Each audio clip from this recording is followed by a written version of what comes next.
side, camera right, score!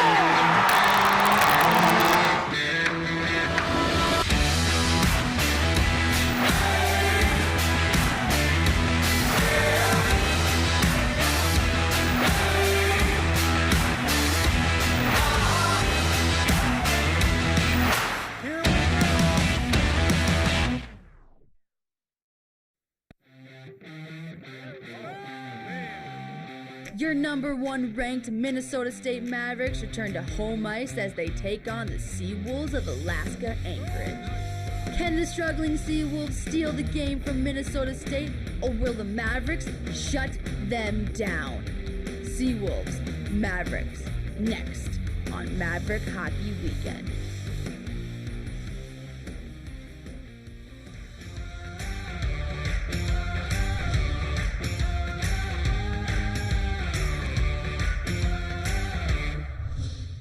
First time since earning the top spot in the national rankings, the Mavericks of Minnesota State return to the home ice, getting set to take on Alaska Anchorage here on a Maverick Hockey Weekend. Good evening, Don Westfall, joined by Dan McCarger. It's been a long absence, but we are back in hockey here in downtown Mankato. And again, Dan, last time out for the Mavericks, they earned a nice sweep, a tough place to win up at Michigan Tech, and by virtue of that, they all of a sudden jump up to the number one spot in the country. They're playing as good as anybody. They have 1 loss, 1 tie, and 8 victories over the first 10 games. I think if you scripted it, you couldn't script a whole lot better than that for a start for a season, and they deserve the ranking.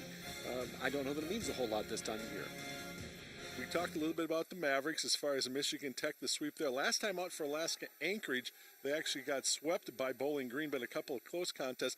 Alaska Anchorage right now in one of those spots because of the schedule and playing up in Alaska. They've been on the ice every weekend for about a month, almost a month and a half. They still have a few more weekends to go. So a lot of hockey yet to come up against a Maverick team that right now, things are starting to gel a little bit for the Mavericks, certainly by indication of the ranking, and also the power play. We start to see better numbers there. Well, the power play started out at about 19% for the first 6 games, around 30% after that, so that's a nice improvement. Alaska tends to take a lot of penalties, so this is a weekend that the Mavericks could really make a difference on the power play especially. And I'm sure if you talk to the Mavericks, the fact is you look just at the rankings within the WCHA, this is a team that anything other than 2 wins this weekend would be a disappointment. 6 points. It's 6 points or nothing this weekend, or it's a disappointing weekend, no question. Let's bring in the head coaches right now, and so that would mean for Minnesota State, we'll talk to Mike Hastings. And on the other side for Alaska Anchorage, let's talk to Matt Curley. Good start, discipline, and go out and push the pace. Try to make sure that we're not creating the other team's offense, put some pucks behind their defensemen, make them turn around and go make decisions under duress. And then get second and third opportunities, which means we've got an anchor at their front net and making sure that their goaltender's not seeing everything that comes at them. I don't think there's any secret with that, right? Christian Stead will be getting to go tonight, and he's been outstanding for us, as has Chris Carlson, our other goaltender, and they've kind of shared the responsibilities this year. But no, there's no doubt that Christian needs to be on top of his game. He's got to be the best player in the ice. He's got to be making big saves for us, making a few that he's not supposed to give ourselves a chance to stay in it and maybe steal one here. So I feel good about what he's done, and confident that he's going to have a nice game tonight. We thank the coaches for their participation here on the Maverick pregame show, again sponsored by Coldwell Banker Commercial Fisher Group. Dan, as we talk about both teams on the ice tonight offensively, we've decided not to single out any one player, but for both of these teams, as much success as they've had offensively, and of course for the Mavericks, they're one of the top scoring teams in the country, we look at their scoring, you're going to see some interesting spots on there, freshmen being able to contribute right away. Well, you know, the Mavericks each year seem to have a group of freshmen that come in that have been really important in helping out, but there's always an upper class that is very, very good. Alaska is not in that situation. They've got a rebuild going on. They've got young players coming in, but they've been dynamic. They've been on the score sheet every weekend, and that's going to be very important for them this weekend. You saw the Mavericks with their top scorers. Of course, Michaelis is up there, Charlie Gerard, but again, the names Nathan Smith and Souter step up there. And on the other side, Danny, you just mentioned the fact of their top 3 scorers.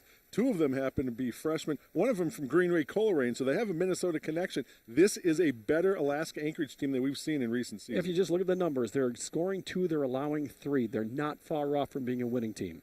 Should be some exciting hockey. We're glad that you are with us here on the Maverick Hockey Weekend. We'll take the break, and when we come back, opening face-off from the Mankato Civic Center.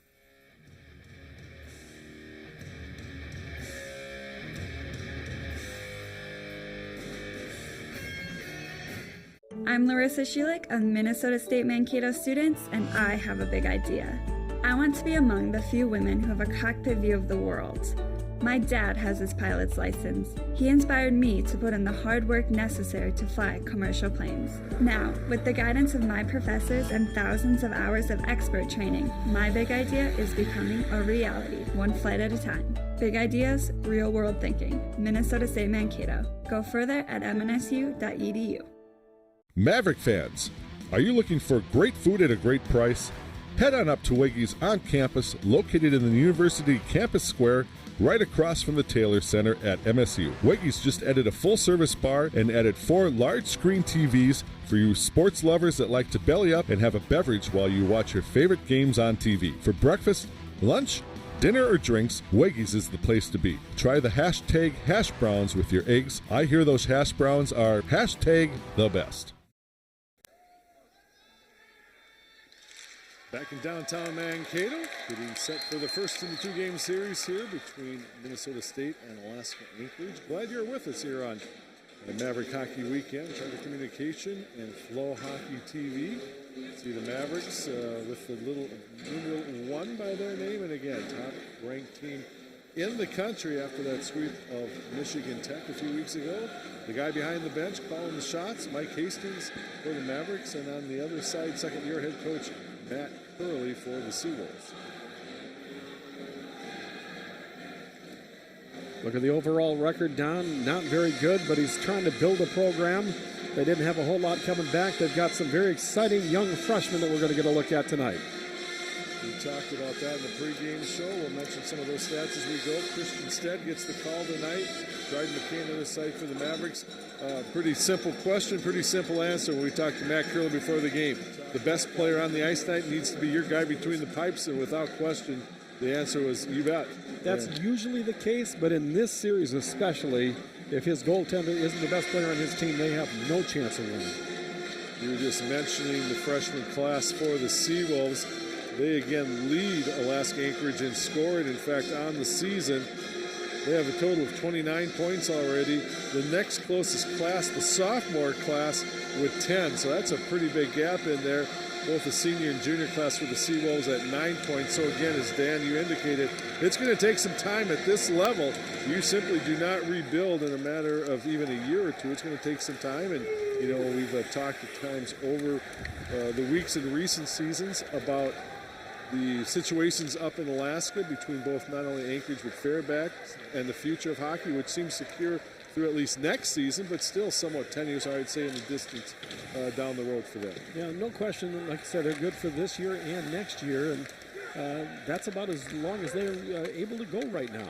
Charlie Gerard between the circles gets one up high off the shoulder. Michaelis chips one back in, a bouncing puck that showed some good hand-eye coordination, and he was able to force it in. The thing that you're going to see the differences tonight are size and speed. The Mavericks have bigger, their most, look at the keys of the game first of all. Initial score for the Mavericks, you'd like to get out in front right away.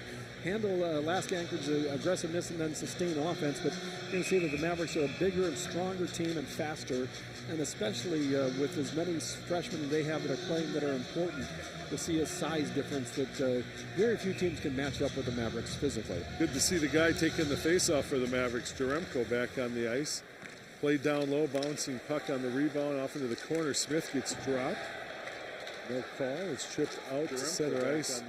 Scheid will come back for Minnesota State. Along the boards. Nathan Smith is trying to play it, but it played back into the corner. Mavericks carry now. Smolik left off of Scheid. Getting Jaremko back on the ice is important. They're going to watch his time closely, just try to build him back up to be strong, and hopefully as we get into 2020, sometime in January, they think he'll probably be full strength and back to being the Jake Jaremko everybody's used to seeing. Bouncing puck through the center circle will be dumped in by Jared Nash. St. Ange out in front trying to feed DeGraff on the play. Trey DeGraff back after it. Spooner will step in for the Mavericks. Played along the boards. We're going to get a penalty coming up against, I believe it's going to go against Robillard for the interference call as he dropped Gerads, and the Mavericks on a power play here early, just barely a minute and a half gone in the first. Well, as we heard from Matt Curley in the pregame, he said we take too many penalties. That's the very first thing that Mike Hastings said when he got here. He said, we're known as a dumb team. He said, we've got to change that around. And so far, Curley hasn't been able to do that with his young Alaska squad, but they'll get that figured out over time because you cannot spend the time in the penalty box, especially against a team as good as the Mavericks, who, as you saw in the pregame, 30% over their last 4 games. Overall in the season for the Mavericks on the power play, 23.7%, 9 for 38 penalty kill for the Seawolves. This is right along the low angle. Score! Well, it'll kill you. It'll just absolutely kill you going to the box against this club as hot as they've been, as skilled as they are, and that was just too easy. Well, the Anchorage Seawolves have given up 10 power play goals on the season in 49 opportunities. Now make it 11 and 50, and the Mavericks very quickly convert here. Toomey's able to get one through. Out in front also on the feed there. Looks like it's going to be Dallas Gerads. Gerads with the finish, and it's just right out in front. He's able to poke it home, and the Mavericks are up 1-0 very early on here. You make a mistake, take a silly interference penalty, and put your team right in the hole right away. The one thing that they just could not afford to do was, be chasing the scoreboard the entire night, and right away, a minute and a half in or so, they're down a goal. Gerads with the goal, kind of apropos since he got he was on the opposite end of that penalty that Robillard took. Toomey and Michaelis combining on the assist on that goal. Michaelis, is this going to be an icing call? The Michaelis with that goal now 130 points in his career. He's on a 5-game scoring streak. Well, we mentioned it. The Seahawks don't score a lot of goals. The Seawolves don't score a lot of goals. They score 2 and they give up 3 a game. The Mavericks are scoring as one of the top scoring teams in the nation, and you just gave them an easy one to start the game. Not a good start for the Seawolves at all. Michaelis, we had mentioned with that scoring streak, now 130 points. That is the most in the WCHA since the realignment of everything back in 2013. He actually was able to get that mark a couple weeks ago in the sweep against Michigan Tech, getting past former teammate C.J. Cease. Connor Mackey the other way, weaving through a bit of traffic, dumps it into the zone. Robillard's back. Brought out to center ice now by the Seawolves and dumped in by Jared Nash. Smolik will tap it away. Riley St. Angie. Shot at the point blocked. DeGraff in the corner. Played out in front, right in on Dryden McKay, and Nash was looking for a rebound as Molik is on him defensively. When you've had a bye the way the Mavericks did, you don't ideally want to go on one of your specialty teams right away the way Mavericks had to. They went on the power play right away, but they were able to put it away. So it's a good start. I'm sure Mike Hastings would like to roll through his lines, get all 4 lines out there and run them a couple times, but they had to go to their specialty teams right away, and they were able to put one in the first chance they had. You bring up a key fact that Coach Hastings shared with us before the game, rolling all 4 lines. He said maybe that was the biggest difference in that sweep against Tech, the fact that not only did all 4 lines get going, but they really started to feed off one another. Well, when you're able to get scoring from all 4 lines, it's pretty difficult. And he said they were able to churn it out, and everybody was staying real short with their shifts. And the next one would just build off the previous one, and that's how you just wear teams out, especially on the road. That is a tough place to get 6 points out of. Yeah, no question. Mavericks went up there and they took care of business. Now you just got to do it on your home ice, and they're off to a real good start. Smolik. Scheid. Jaremko will dump it into the zone. Played ahead now for Sinclair. He tries to chip it into the zone, but Scheid will come back for the Mavericks. Eddie Renwick on him. Jaremko. Long lead pass. Now left off for Carroll. Carroll gets taken out along the boards. Marcus Mitchell to the far side for Drake Glover. Tinkberger dumps it into the near corner. Masson and Carroll are after it. Now Sinclair picks things up for Alaska Anchorage, and it's lifted out to center ice. Gerads tried to tap it back into the zone. Carroll is back defensively for the Mavericks. Left off for Dewar. Down low. Here comes Carroll, and he got a good look down low as he broke in between a couple defenders. Marcus Mitchell tying things up with Dallas Girads, the goal scorer a few moments ago. Connor Mackey will come back. Left off now for Doer. Dallas Girads dumps it into the corner. Spooner after along with Robillard. Andy Carroll has been very active here offensively early going. There's been 2 or 3 times where he's got down low, and he doesn't have any points yet this year. He had 5 last year as a freshman. Spooner got the shot off. The rebound came to the near side. That one was stopped on the follow-up shot as well, off the stick from Charlie Gerard. Played back in.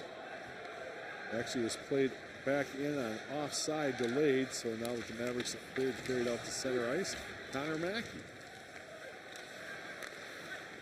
Parker Toomey to the far side for Charlie Gerard. Trying to find a way to feed one to Michaelis. Will break to the far side. He's in against Nolan Nicholas. This is more what the Mavericks want. Just get some playing time without any whistles. Everybody work up a bit of a sweat.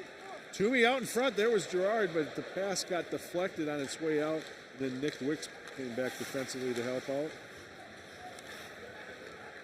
Alex Fry to the far side. Nash will carry in. Loose puck into the corner. Shine will catch up to it. At the line, Sinclair holds, but now picked up by Scheid. One things we're going to see from the Seawolves team is they're going to be pretty aggressive going after the puck. Sending 2 guys after the puck pretty much all the time. And he said they're, like Casey told us, they're going to be real aggressive, trying to come out here and show that they've got what it takes to play with this team. Trey DeGraff with the shot. And there's a save, and we'll get to a first break here with the Mavericks up 1-0. I'm Minnesota State Mankato graduate Darren Cotter, and I had a big idea. Use my technology skills and passion for entrepreneurship to build a successful internet marketing company. When I was a student in Mankato, I started Inbox Dollars in my dorm room, and today it's grown into a thriving business. Now I can use my expertise to mentor and invest in other Minnesota tech companies, helping them turn their big ideas into fast-growing businesses. Big ideas, real-world thinking. Minnesota State Mankato. Go further at mnsu.edu.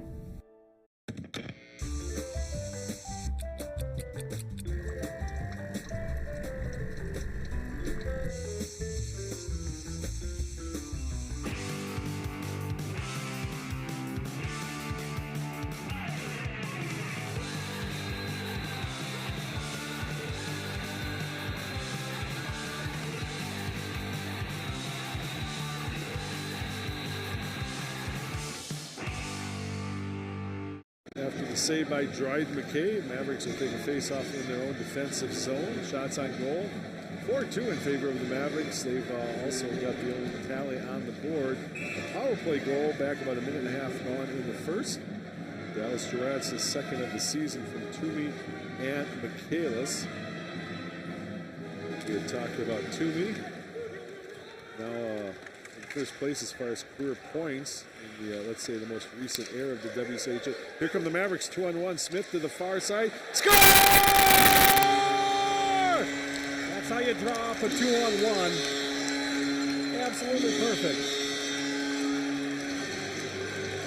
Jake Jaremko back in the lineup after being out for a number of weeks. Takes a feed from Nathan Smith and he finishes. That's what the Mavericks want to see. The goal by Jaremko was great, but boy, Smith just kept the distance. Great, timed his pass over, and really not much of a chance there for Stead in the nets. Yeah, he drew the defender over just enough, and they're leaving one of the best shooters of a hockey puck in the country wide open. He finishes. Boy, the Mavericks fans really happy to see that. Jaremko, that's his first goal, his first point of the season. He only played in one game way back in that series against Arizona State. Carroll getting the other assist on the goal from Smith, and again, Jaremko benefiting. There's Mitchell down low. Shot is blocked, and the rebound will be lifted down the ice. And just far enough as Lutz tried to clear it, but Mavericks unable to avoid an icing call. If by the end of the year Jake Jaremko is the Jake Jaremko that he was as a freshman, this Maverick hockey team will be exceptionally dangerous. I don't know who you cover if Jake Jeremko turns out to be that guy, because he was really, really good 2 years ago. His sophomore season, he kind of took a step back, and obviously with the prolonged illness that took him out of the lineup early on here, it's tough, but he comes back and gets a goal right away, and I'm sure that makes him feel pretty good, and I know his teammates feel real good for him. You talked about in the keys, Dan. Coach Hastings shared with us the importance of not only that initial score, but just after being gone a week, sometimes you wonder if a little bit of rust, practice can only replicate a game so much, but Mavericks just kind of a great start here, obviously, early on, just what the doctor ordered. Well, the coach also said, with the aggressiveness that the Seawolves are going to play defensively, just trying to force mistakes, the Mavericks might have opportunities for odd man rushes, and if you get those odd man rushes, you got to finish it off and make them pay for it, and they certainly did there. Lance placed to the far side. Finkberger, and now Renwick played on the far side and carried into the zone by Glover. Quick shot, and Dryden McKay has another save. Well, you got 2 goals. We're not even 8 minutes into the game yet, and Alaska is averaging 2 goals scored per game. Just 2.1 goals per game. So you look at that and you say they've got to do better than they normally do, and they're going to get up against the hottest goaltender in the nation and on the #1 team in the nation, so good luck. I was going to throw in a few moments ago as we talked about Michaelis on the WCHA career list. Parker Toomey also on that list, now in 8th place, 103 points in his career after that assist, just one behind former Michigan Tech's Jake Cheney. Nolan Nicholas, to the point, is able to clear Spooner's there and then takes a hit but dumps it into the zone. Well, as you'll recall, Parker Toomey was picked as the freshman of the year in the WCHA when they came in, and Mark Michaelis beat him to it. And that's not a bad problem to have. Those two have been pretty lethal throughout their time here, often paired on the same line. Spooner in the corner. Connor Mackey runs into Jared Nash. Fermin Bueno over to the far side. McNeely unable to control things. Now Charlie Gerard. McNeely once again down low. Dallas Gerard's trying to feed the slot, but Riley St. Angie is there. Charlie Gerard, guys slipping all over the ice tonight. It looked like there's people left some skate guards on.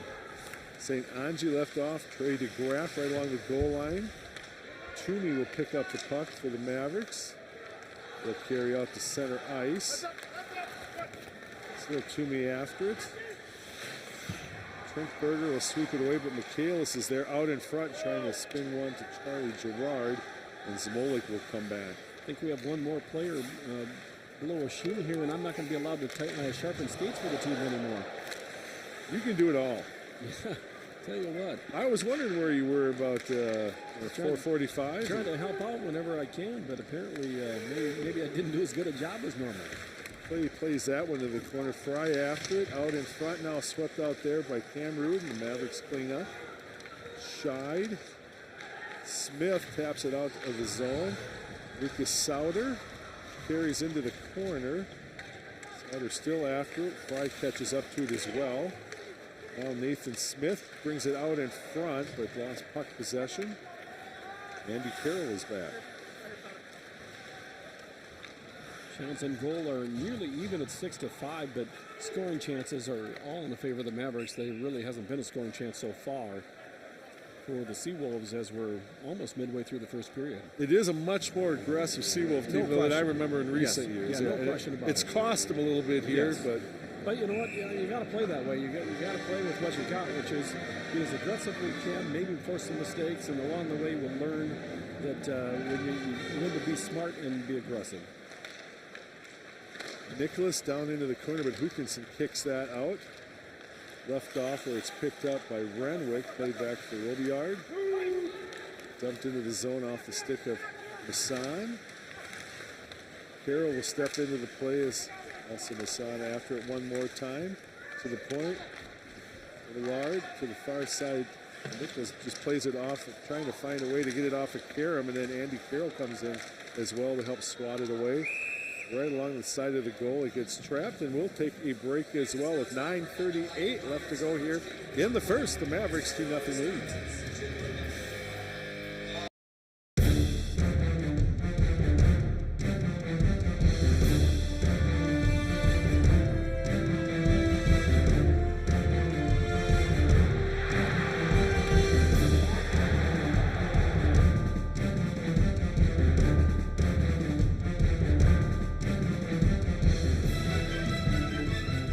It's time to get hooked. For ticket information, call the MSU Athletic Office or see our website. Some of the news and notes from around the WCHA joining the Mavericks in the national polls. There you see Bowling Green and Northern Michigan. Home and home series between Northern Michigan and Tech tonight up the Upper Peninsula. Of course, Minnesota State, the football team, highly ranked, but the Mavericks #1 in the national polls on the hockey side. And then Dryden McKay ranking second as far as goals against, fourth in the season as far as save percentage. And the football team, the women's soccer team, there is just a lot to talk about with Maverick Athletics right now, Dan. Well, we talked with Todd Hoffner this morning on KTOE, and we talked with Mike Hastings on Monday, and they said the same thing. There's just so many good things going on. If you're not, like the basketball team, tomorrow at 1 o'clock in the afternoon, have a chance to see a really good basketball club on the home court tomorrow afternoon. Get up and watch them play. You're going to get to see a great facility and one of the best teams in the nation. And you can say that on almost every team that they've got. The wrestling team is highly ranked. Mavericks able to clear. Mitchell is back for the Seawolves. Dumped into the zone by Bono. Taylor Lance kicks it out. Played back into the corner by Shackle. Neely's able to tap it out along the boards. Dumped back in. Connor Mackey. McNeely will dump it in, and the Mavericks will go off in a complete change. Toomey's after it quickly on a forecheck. DeGraff gets turned around on the play by Samlin. Sinclair picks things up for Anchorage. DeGraff went wide with the pass. It's broken up by Lutz. Smolik lead pass, tapped into the zone by Sandlin, in on net, and Christian Stead will cover up. Pretty good crowd here on a Friday night early on, Don. And a reminder that tomorrow evening it's earlier. A 6:07 face-off tomorrow night. I think fans are starting to get used to that. I think everybody pretty much likes it. High school boys hockey is finally underway now. So all hockey is going on in Minnesota. Girls and boys, men's and women's, and professional all going on at the same time. Lutz along the goal line. The shot gets blocked. French stops the clearing attempt by Kamrud. Now Smolik is there, but it is cleared, and he'll fire it right back in. Nolan Nicholas on the far side for Fry. Uses the skate kicked out to Nick Wicks. Robillard, Kamrud with the shot, and another save for McKay. Braden Kamrud mixing it up a little bit there. The freshman, 5'8", 175. You just don't see 5'8", 175 on the Maverick roster. You see 5'10", 185, 5'10", 180, 5'9", 184. Just bigger guys up and down the lineup. A lot of it has to do with the weight training the Maverick program has, thanks to David Backus and the help that he provided for the weights down here. Mavericks break things out quickly. Carroll gets into the offensive side, into the corner along with Sinclair. Dallas Girad's an opportunity to get out free. They just couldn't find a way to get him the puck, or he was going in all alone. Spooner steps in for the Mavericks, chipped out of play. So we'll take the face-off back in the Alaska Anchorage zone. Looking quickly at the Alaska Anchorage roster. Just the one Minnesotan on the team. Again, that's Taylor Lance playing up in Greenway of Coleraine. Which, of course, has a storied program. Well, I remember the days of Kenny Jernander. Yep. Actually, was a classmate of Kenny Jernander's and used to do his games with the Gophers in the late 80s.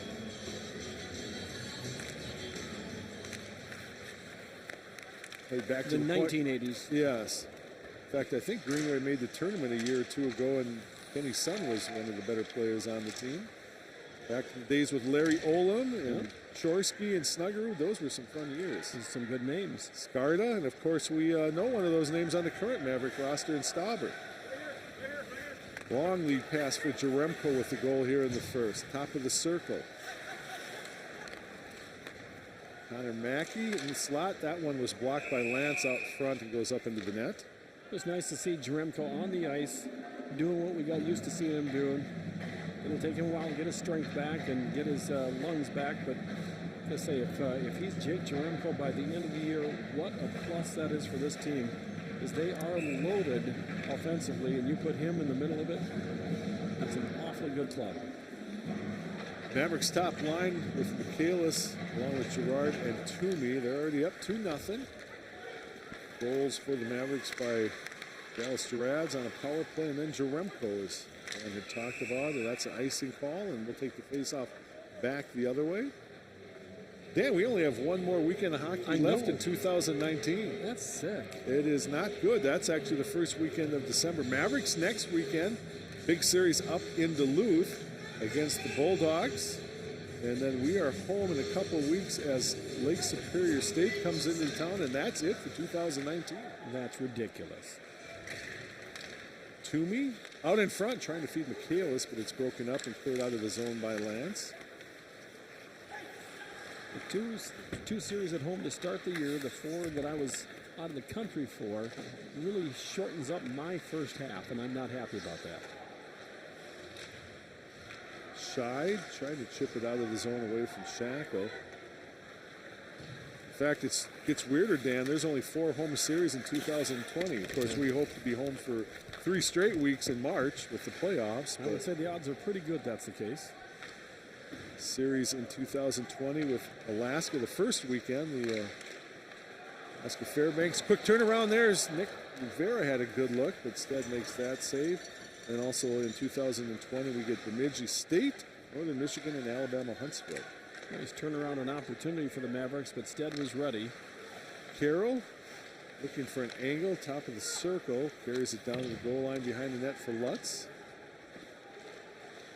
Lutz, now French will go after along with Wicks in the corner.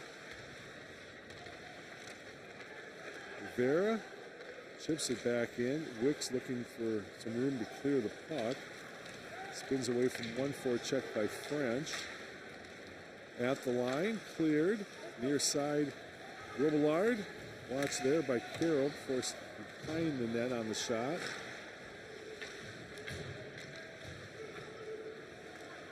Carroll behind the net. Long lead pass for Gerads. That's in on net, and so no icing. Just a little bit too far for Gerads. As Gerads gets tied up behind the play with Eric Sinclair. A little pushing and shoving, but nothing comes of it. Fans got excited, but the referees were right there to stop anything from happening.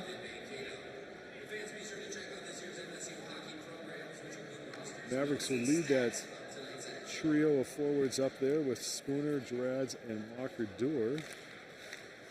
Bouncing puck. Duer can't get there. There's Dallas Gerads with a shot, even though he was tied up on the play. Connor Mackey holds at the point. Gerads and Duer for the Mavericks in the corner.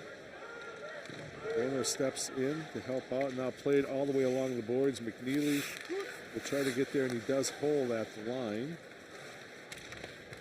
Dallas Gerads trying to rid himself of the check of Bono. Puck underneath him, and with the helmet coming off, that quickly will bring the whistle from the officials. You see the play by McNeely just to keep the puck in. It's just the little things like that. Now, nothing came of it, but there was an opportunity for the Mavericks to possibly score, keeping the puck in the zone, not having to go back out and reset. Let's take our last break here, the first period, as you're watching the Mavericks on a Maverick Hockey Week. Home Free, live in concert. All vocal country band Home Free bring their Dive Bar Christmas Tour to Mankato, Sunday, December 22nd. Home Free and their 5 amazing voices captured the world as they mixed Nashville standards with country-dipped pop hits. Home Free live December 22nd at the Mankato Civic Center. Tickets are available now at Ticketmaster.com. For more information, visit homefreemusic.com. Maverick fans, are you looking for great food at a great price? Head on up to Weggy's on campus, located in the University Campus Square, right across from the Taylor Center at MSU. Weggy's just added a full-service bar and added 4 large-screen TVs for you sports lovers that like to belly up and have a beverage while you watch your favorite games on TV. For breakfast, lunch, dinner, or drinks, Weggy's is the place to be. Try the hashtag hash browns with your eggs. I hear those hash browns are hashtag the best. 4:42 left to go here in the first. Down Westfall. Dan McCarter from downtown Mankato. Game 1 of the 2-game series between the Mavericks and Seawolves. Puck is cleared. Shy will turn things around for the Mavericks. Trinkberger is back for the Seawolves. Long lead pass. It's chipped out of play. That one got up amongst the students, that kind of the overflow section when the bowl gets full. Somebody got it in the noggin, I think. Looks to be okay. Yeah, I think everybody's okay, but that one might have hurt a little bit. Looks like he even had some protective headwear on, Yeah, I but think still, you're right. just a baseball cap. But not as padded as you'd like. No. Hassan with a quick shot that's blocked by Zvolik off the face-off. Back to the point. Robillard sends it wide of the net to the far side. Nathan Smith has it. Just gather up puck possession. Chipped out to center ice. Sauter is after it along now with Nolan Nicholas. Far side for Spooner.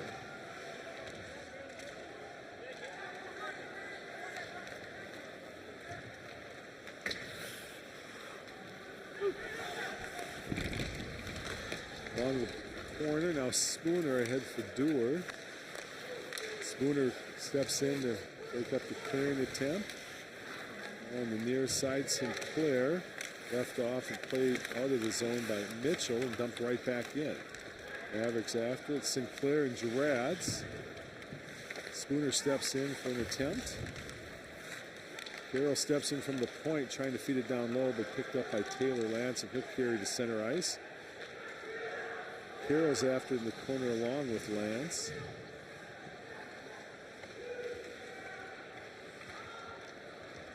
Carroll shipped out of the zone by Spooner. He'll get to the red line and just dump it in as the Mavericks need to complete a line change. Sinclair head for Wicks. Toomey almost able to pick it off. Nick Wicks, the leading scorer, puts one in on net, and Brad McKay will hold on to take the face-off. You know, shots and goal are now even at 8 apiece, but the scoring chances have all been for the Mavericks so far. They've been able to finish off both of their scoring chances, and Seawolves haven't been able to generate anything at all. They've had some dump-in shots and some shots from wide out, and that's about it. Really no concern for Dryden McKay so far, and he's been very clean. Down in the student section, I think that puck went out a few moments ago. I think that's the Maverick football team that might get introduced. Right. They, along with the soccer team, is here to be introduced tonight for the great regular seasons they've had. And so we certainly don't want somebody in for that. Hopefully it wasn't Nate Gunn or anybody else. It's the last thing we need at this point. Wicks behind the net, trying to chip it out in front, but Connor Mackey is there to break it up. McNeely for the Mavericks as we're down to 2:20 left to go in the first. Football team with a bye going into this weekend's action. Toomey, Gerard, he'll try to get it far side. Michaelis, though, he was on his backhand, so it's played up on top. Connor Mackey down low. All kinds of action down low. Oh, Toomey just misfired on a backhanded feed intended for Michaelis. Down low, it's picked up by Connor Mackey. Michaelis taking it away along with Trinkberger. Connor Mackey able to hold, play down low, and that was in on net as Gerard was down on a screen, and a nice job by Stead to make the save. It gets kicked out of play. Mavericks having a pretty clean period, kind of what they were looking for. Just get a couple goals, get everybody kind of back in the flow after being off for a week, and really haven't made the goaltender have to work too hard, even though they haven't. While they've changed the shots on goal now to 9-7. We've seen pretty much everybody at least a shift or two so far. And Smolik was unable to hold at the point off the draw, so the Mavericks back in their own zone. Sandlin chips to the head. Anji was able to clear. Smolik shied. Chipped in by Rivera. French and St. Ange after, along with Sandlin. To the point, shied, near side Smolik. Chipped behind the net. Rivera shied, Tries to sweep one in from the top of the slot, but it's blocked. Cleared, and then Zmolik dumps it back in for Minnesota State. Ryan Sandlin has to be looking forward to playing this weekend, but even more so next weekend. It's got to be a little bit weird, I would think. Is obviously not in his mind right now, but you, as you mentioned, with the matchup next week, is McKay covers up, having to go and not only take on your hometown team and the Bulldogs, but take on your dad, who is coaching the two-time defending national champions, by the way. If anybody wasn't aware. I'm looking forward to it. I'm going up, so that should be a good time. Well, some of us have jobs, so. I do too. I work a little bit and then I head up the interstate. It's a short drive. You'll be on the air Thanksgiving and the next day, and you'll be on the air next Monday with Coach Hastings. At 9:10 on the morning blend on KTLE with Dan and Sully, our radio counterpart on the broadcast tonight. Long feed up ahead for Lutz as it bounces in the zone. Still in there, Smith. Smith trying to give himself an opportunity for a shot, overskates the puck, and now it'll be played out of the zone by Sinclair to the far side. Shackle sends one high and wide of the net. Under Mackey with 12 seconds left to see if the Mavericks try to generate one last rush. Jaremko played off the boards for Lutz, and unfortunately this might result in an icing call. The last thing you want with 2 seconds left. Well, in 2 seconds, do you pull your goaltender? I've seen stranger things. Yeah, they're going to, yep. You know, this is a program and a team. Why not? Matt Curley might have heard me. I might have said that a little bit too loud, but yeah, there's no reason not to. With 2 seconds, you get a man advantage here, and maybe you win a face-off and get a bullet. Maybe a slight chance for a rebound and get within a goal. You never know. Jaremko's out for the draw. They're going to try to get it back to Hyperverta for a quick shot with a lot of traffic out front. Mavericks just looking to get body on body. Jaremko ties up the jaw very nicely, and that is the end of the first period of play. Mavericks with a couple goals in the period of power play tally. In fact, that was the one power play for either team of the period, but Dallas Gerard rather scored his second of the year at 142, and then Jaremko his first of the year at 609. And that's our score after one period of play. It's Minnesota State on top of Alaska Anchorage by a score of 2-0. We'll take a break. We come back, we'll hear from one of our Mavericks and get into our first intermission.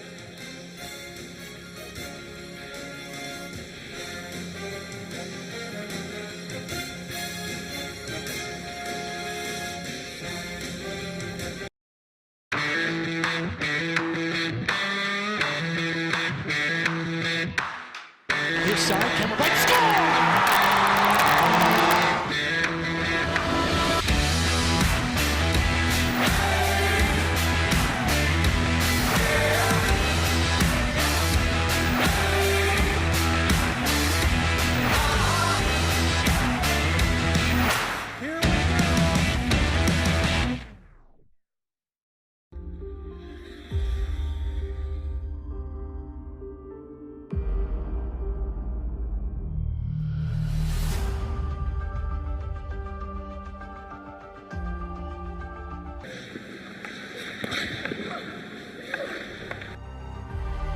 Let's stick to what we know best.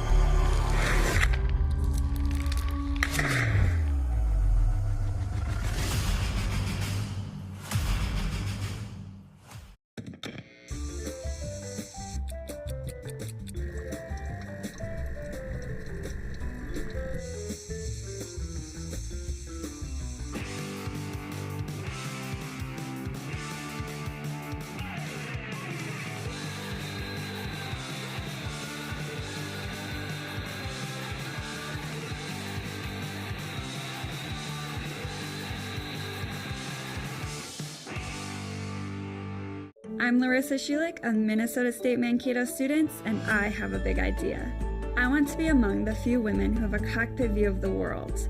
My dad has his pilot's license. He inspired me to put in the hard work necessary to fly commercial planes. Now, with the guidance of my professors and thousands of hours of expert training, my big idea is becoming a reality, one flight at a time. Big ideas, real world thinking. Minnesota State Mankato. Go further at mnsu.edu. Welcome back to the Mankato Civic Center, where the score is 2-0. Your Minnesota State Mavericks are leading the Seawolves of Alaska Anchorage. I'm Marissa Voss, and I'm joined by junior forward number 5, Jake Jaremko. Jake, the offense is looking dominant out there with getting 2 goals in the first 6 minutes of play. Can you elaborate on what's going so well for you guys? Yeah, I think we used our speed well, and we're getting to the net. And when we do that, we're really successful, and I think we need to continue doing that more in the second period here. Jake, you've missed the 8 games since not playing ASU series, right? Mm-hmm. Getting a goal out there, it looks like you haven't missed a beat at all. Can you elaborate on how good that feels and just to lace up the skates again? Yeah, it was nice to get back out there. I've definitely missed it a lot, and just hoping to continue to play well here, and it's definitely exciting. Thanks, Jake. Good luck in the second. Thank you. Coming back after break, one of our own, Don, chats with head coach Mike Hastings to talk about this game. Stay tuned, guys. Biology professors at Minnesota State Mankato had a big idea: immerse first-year students in hands-on scientific research. I'm already researching the brain and how it controls behavior. I'm studying how cancer starts so we can figure out how to stop it.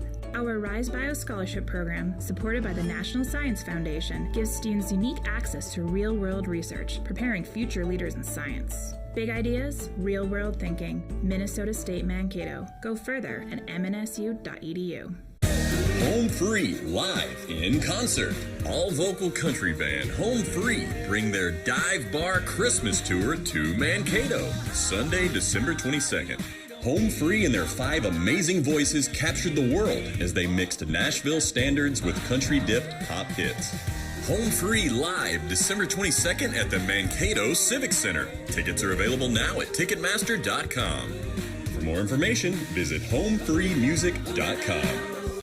Spent a few moments with Maverick head coach Mike Hastings, and coach, I don't know the degree that you have a lot to do with the setup of the conference schedule, but obviously the way things set up for you this year, I think the bye week probably came at a pretty good time.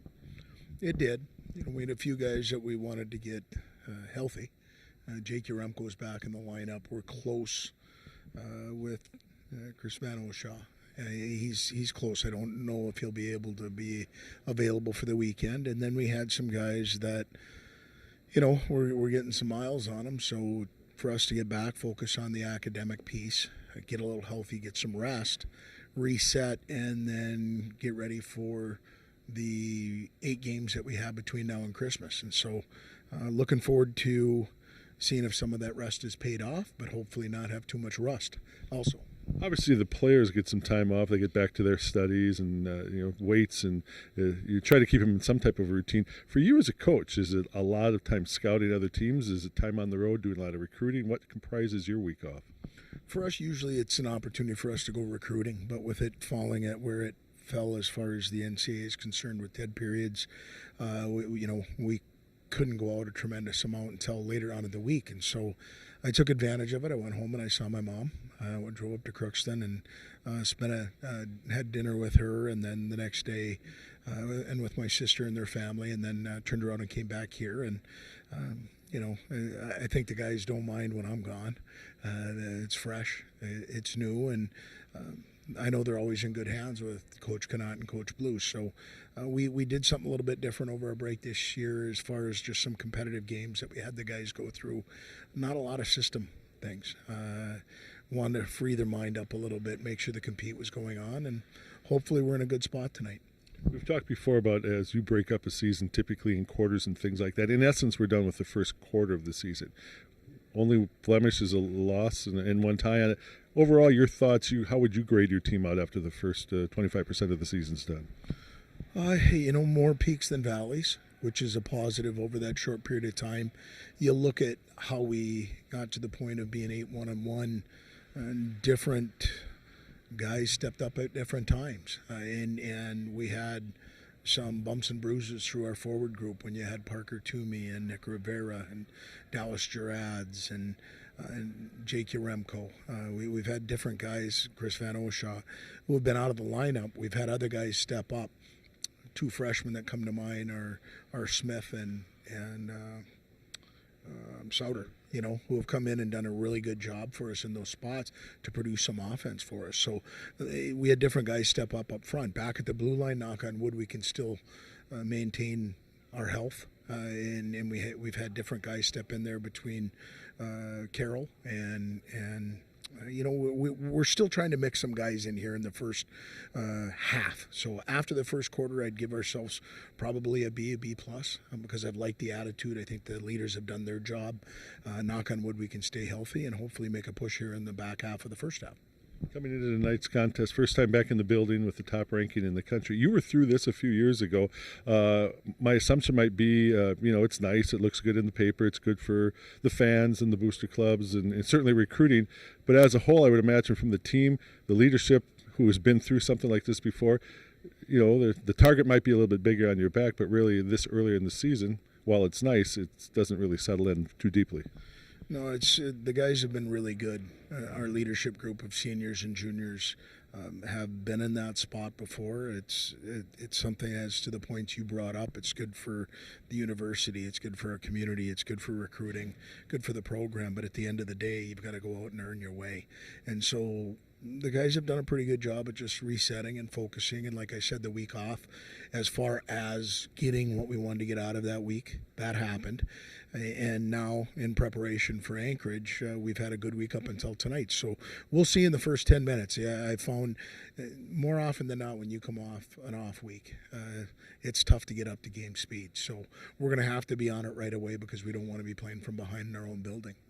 Alaska Anchorage coming in, I mean, their record, they're probably a little bit deceptive. Past couple of weeks they've been playing better. Tough sweep last week with Bowling Green, but especially their freshman class. This is a team that you cannot overlook.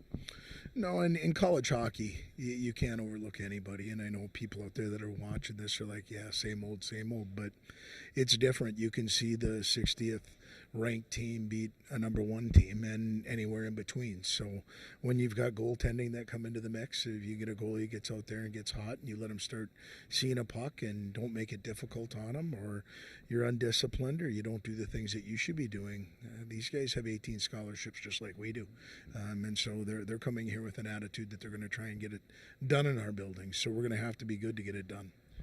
We talk a lot during the pregame discussions about it, at this level, the importance of specialty teams. I know that's one thing is you had some time this week and even a little bit last working on specialty units, creating some momentum and obviously creating, some more opportunities in the zone when you have the extra man.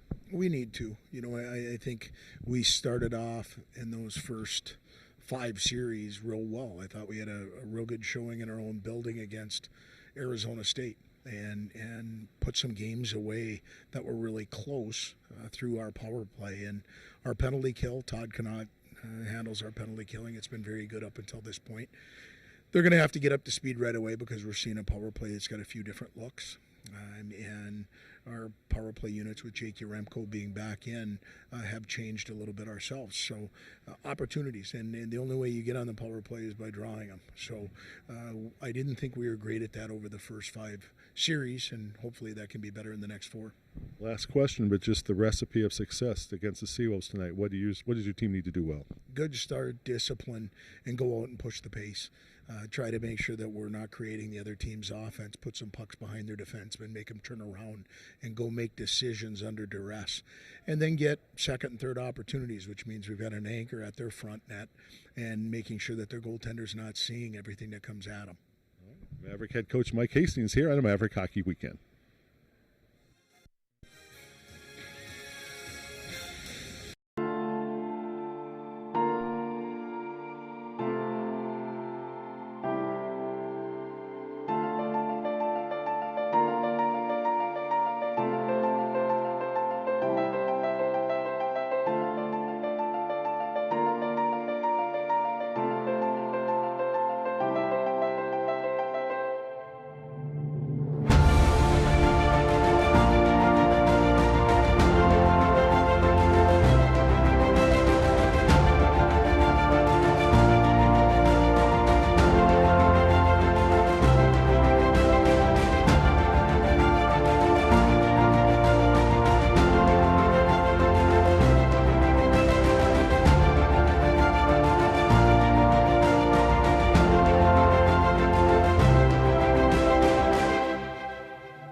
Home Free live in concert.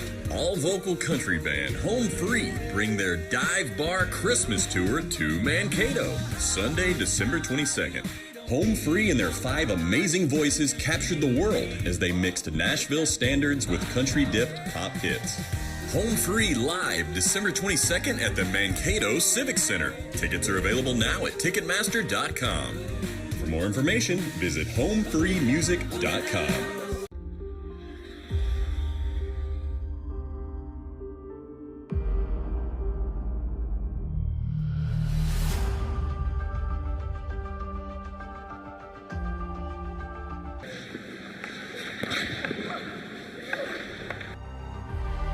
Let's stick to what we know best.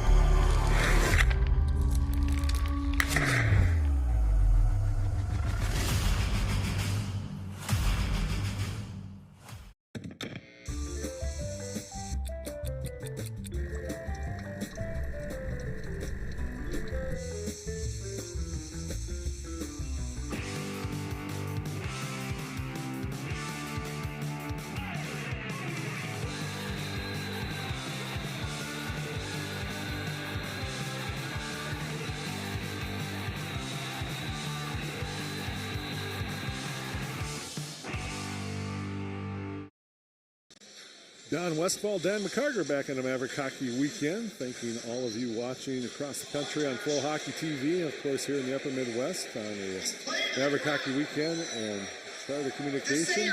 Mr. McCarger, Mavericks are up 2-0. A couple of quick goals in the first period that we can look at. Dallas Girads on the power play got things started for the Mavericks at 1:42 from Parker Toomey and Mark Michaelis. We'll look at it there. Here's a different angle. Finish right out front. It's 1-0 Mavericks on the power play. Then Jake Jeremko finishes off a nice 2-on-1. Andy Carroll and Nathan Smith with the assists at 6:09, 2-0 Mavericks after one period of play. Shots on goal, 9-7 in favor of the Mavericks. Attempted or even at 15 apiece. Mavericks 1 for 1 on the power play. And faceoffs won 15-8. That's the margin the Mavericks usually win, about 2-1. Take a look at out-of-town scores here as we get things going. Bowling Green up on Lake Superior State 3-0 in the third. Northern Michigan up on Tech 2-1 in the third. Bemidji 2-1 in the second over Huntsville. Ferris and Alaska coming up. North Dakota, St. Cloud underway. And UMD and Colorado College are scoreless in the second period of play. And I know the Gophers and Wisconsin are playing, and the Gophers lead Wisconsin 2-0 as well. First weekend this year that all 10 WCHA teams in action in 5 series across the conference. But of course, the most important matchup here, and that is why we got the commissioner in the building tonight as well as the head of the officials.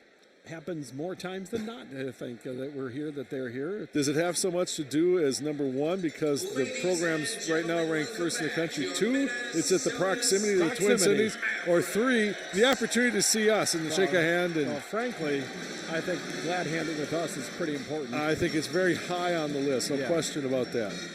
No, they get down here often, but yeah, it's proximity, no question. I think they would like to go and see all the teams in the conference, but it's a whole lot easier to come to Mankato than it is to come to Fairbanks or Anchorage or Alabama Huntsville. Indeed it is. We know Flow Hockey TV's working. We're assuming there's a few people watching us up tonight in Alaska. I know it's on in Sioux Falls right now because I got a text from my daughter. She got her babysitting kids to put to bed early tonight so she can watch Maverick hockey. That's dedication. Well, that's understandable, though, too. I'd watch us if I had the chance. Again, the question becomes, is it because you're watching the top-ranked team in the country or just to hear the soothing voices of Mr. McCarger and myself? Well, you know what I'd say. Probably a little of both. She's heard my voice be soothing, and then there were times it wasn't so soothing over the 21 years she's been around. But she's a good kid. She's put up with a lot. She's defied the gene pool, has she not? That's a fact. Yes. All right. Well, underway here in period number 2 again. The Mavericks 2-0 lead. Boy, the Anchorage right now, Dan. Really, 2-0 lead looks pretty big. Next goal really could be crucial for either one of these teams. Well, the Mavericks know that they can put 4 up on just about anybody. Alaska isn't known to do that. The Seawolves are averaging 2.1 goals per game this year. So they really know that this next goal is important. If they get it, they're right in the game. If they get down 3-0, against the top team in the nation, the odds of them coming back are not very good. Michaelis looking for a breaker on the other side. Here comes Toomey out in front. Score! That's hockey. That's hockey right there. Tic-tac-toe. One guy has it, the next guy has it. There's a guy open out front. You give it to him, and he knocks it in easy. It's almost not fair, but it's just those passing, and the Mavericks break into the zone, spread the defense wide, and a couple of quick passes, and Girard just has to tap it into the net, and the Mavericks up 3-0. The first goal is the thing of beauty. It slips through two defenders. The second one not quite so hard, and the finish is often easy for Charlie Girard. His ninth goal of the season, 7 goals and 2 assists. Charlie Girard with that goal. He's now got 7 goals in 7 games, so he's on obviously a bit of a scoring tear. Nothing wrong with that. A couple of assists from guys you're going to find pretty familiar on the list as well as Michaelis and Toomey as the Mavericks back the other with Smith. He'll try to sweep it on the front toward Jurenko. Pulled out of there and carried out to center ice by Riley St. Ange. 2 of the 3 goals for the Mavericks now have come literally right out in front where the goaltender has no opportunity.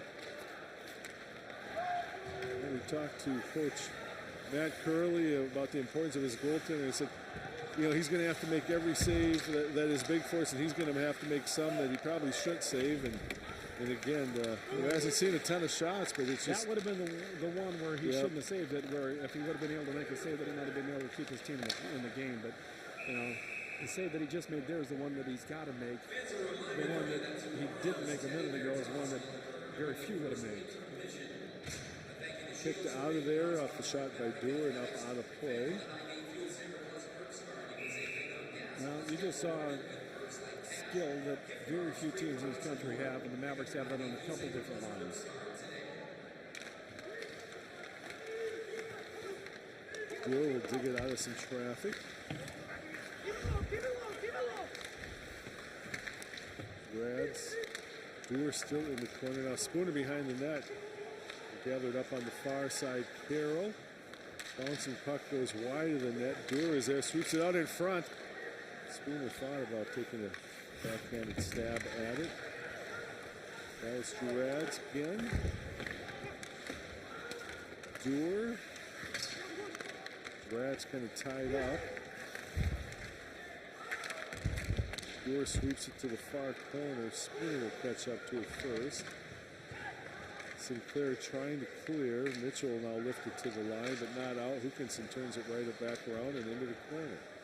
Dallas Girads up on top, and now we're going to get a penalty. And that's going to be an interference call, and probably a play that didn't need to be made because the Mavericks had a lot of time in the zone. And Jared Spooner doesn't agree with the call. He's possibly the first player ever to have a penalty called against him when they didn't actually do it. 2 penalties tonight, both interference calls, one on either side. This one puts Spooner in the box at 2:35. Alaska Anchorage on the season on a power play. 4th in the WCHA as they have it out in front. A nice job there by Connor Mackey to break it up. Alaska got 6 goals and 35 opportunities, so a little over 17%. Maverick penalty kill leads WCHA almost 95% kill rate. If the Seawolves want to have any chance, they need to get a goal right now. Mavericks have only given up 2 power play goals all season. Up on top, Verda. Wicks will play it down into the corner for Lance. Heike Verda, top of the slot. Near side, Lance tries to get over the far side. Swept out in front. That was McNeely spreading out on the ice as well to take care of that pass if it had gotten through some traffic. Up on top for Wicks.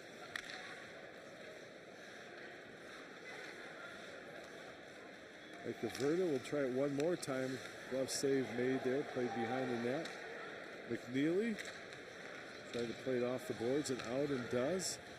Verda is there to turn it around and dump ahead for Wicks. Mavericks couldn't get a change though. Still the same 4 killers out there. Now they'll get that opportunity. Josh Friend swats it all the way down the ice, and 4 new penalty killers are Michaelis, Souter, Hookinson, and Smoley. 35 seconds left to go in the man advantage. Talk to Mike Hastings about that exact thing right there that we were just looking at. How aggressive are you on the penalty kill in your offensive zone? They were talking about during the Wild game last night that the NHL really is changing in how aggressive. What a save there. A huge Holy save. cow. As Dryden McKay sprawled out on the ice, there was a lot of net open there, but somehow he got back into the play, and then Michaelis is going to sweep it all the way down. That's the one where you go, I have no business saving it, but I did anyway. The Mavericks successful on the penalty kill, but not without a great chance late in the opportunity for Alaska Anchorage. Back into the corner, Souter up on top. Smolik played down low one time by Reggie Lutz, wide here on the near side, now picked up. Sent into the zone. Now a Shackle. Played in behind the net. Now to the corner. Nolan Nicholas steps in, but Michaelis is there for the Mavericks. Scheid. Spooner plays it off the glass to the near side into the zone. Lutz is after it. No icing on the play. That's tied up by Nolan Nicholas. Now Jaremko off the bench gets into the play as well. Lutz out in front. Smith. Oh, there's a great look at the opportunity for Jaremko.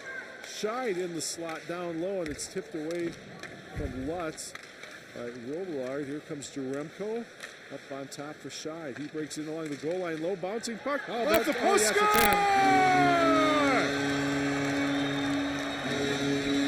just too many chances from too close. Not sure if it was in on the initial shot from Smith or the rebound that crossed the goal line, but in any event, Mavericks, a couple of quick goals here in the second, now up 4-0. Well, we're going to look at it right here.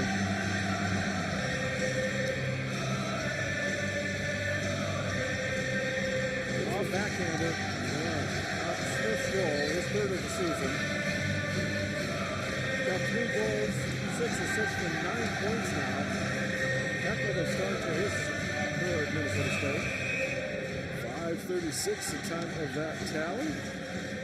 We'll redo the face-off one more time, and this thing is in danger of busting open, Dan McCarthy. Yeah. Now the Mavericks have enough goals to win this game, possibly enough to win tomorrow night's game also. Played back into the corner. Sandlin, near side, McNeely avoids one defender. Connor Mackey then fans on it.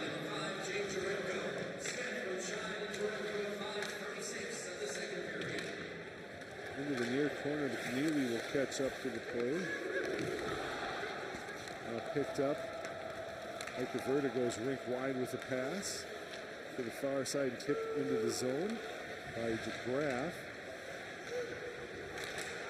Connor Mackey, Sandlin. Trying to chip it out of the zone, and then that shot is blocked off a stick into the corner. Connor Mackey left off of French. French just dumps it into the zone. Peters to the near side. Hookinson gets there first to hold the zone. Now Hookinson once again. St. Ange will just dump it into the zone. Dryden McKay. Carroll. Played out in front. Hookinson's there to clean it up as it kind of carried off a couple of bodies in the corner. Hookinson, long lead pass for Charlie Gerard. Nolan Nicholas comes back, breaks up that play. Wicks has a tap away from him, but now Fry will carry in the zone. Fry out in front. Missed opportunity. Here come the Mavericks on a 4-on-2. Toomey. Nice job there by Nolan Nicholas to break up the centering attempt. Far side, Scheid will catch up to it for the Mavericks. Michaelis takes a return feed from Toomey. Played behind the net. Yeah, the Mavericks are kind of almost skating at will at times here. The 4-on-2 break, though, Nicholas kept his gap sound. He was right there. He had a stick on the puck, so there was no opportunity for the pass. And it just completely destroyed a 4-on-2. Souter. Walker Dewar up on top for Smolik. Played down low, that's off a leg. Now Dewar will catch up to it in the corner. The Spooner. Dewar a low angle shot, and that one comes wide on the far side. And tapped out of the zone by Lance. Scheid is back. Dewar dumps it in. Spooner and Woodward go after it. Dewar catches up to the play in the corner. Spooner and Woodward one more time, and now puck is picked up. Played off the body, still in the zone, and finally now cleared by the Seawolves. Lutz for Spooner. Spooner will try to work past Nolan Nicholas, and he'll take him down on a tripping call. And we will take a break. Mavericks on top 4-0. They'll come back on a power play. Home Free, live in concert. All vocal country band Home Free bring their Dive Bar Christmas tour to Mankato, Sunday, December 22nd. Home Free and their 5 amazing voices captured the world as they mixed Nashville standards with country-dipped pop hits. Home Free live December 22nd at the Mankato Civic Center. Tickets are available now at Ticketmaster.com. For more information, visit homefreemusic.com. Don Westfall, Dan McCarter back near the halfway point of tonight's contest. And Dan, obviously, this early in the season, top-ranked team in the country here in the Mavericks. They're off to a fantastic start, among the best that we've ever seen at any level of hockey here in Mankato. Well, not unexpected, though, when you think of what the Mavericks have coming back with this team. You know, they lost Max Cota from last year's team that put up 30 victories. So you would expect to get off to a good start. You expect this team to have a really good season. You expect this team to be in the Frozen Four at the end of the year. So been off to a good start. Not unexpected at all. There's the trip right there. Nolan Nicholas is off on a tripping call, putting the Mavericks back on their second power play of the night. They were 1 for 1. Just 9 seconds into their first opportunity back in the first, they scored.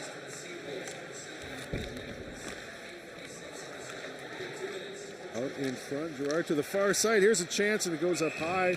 And probably it looked like it was blocked as Toomey had a really good look down between the circles. Well, Toomey had a really good look, and Charlie Gerard was right there to clean up the mess as well. So 2 really good opportunities for the Mavericks, and unable to put it away. But if there was a rebound, it was going to be finished by Charlie Gerard.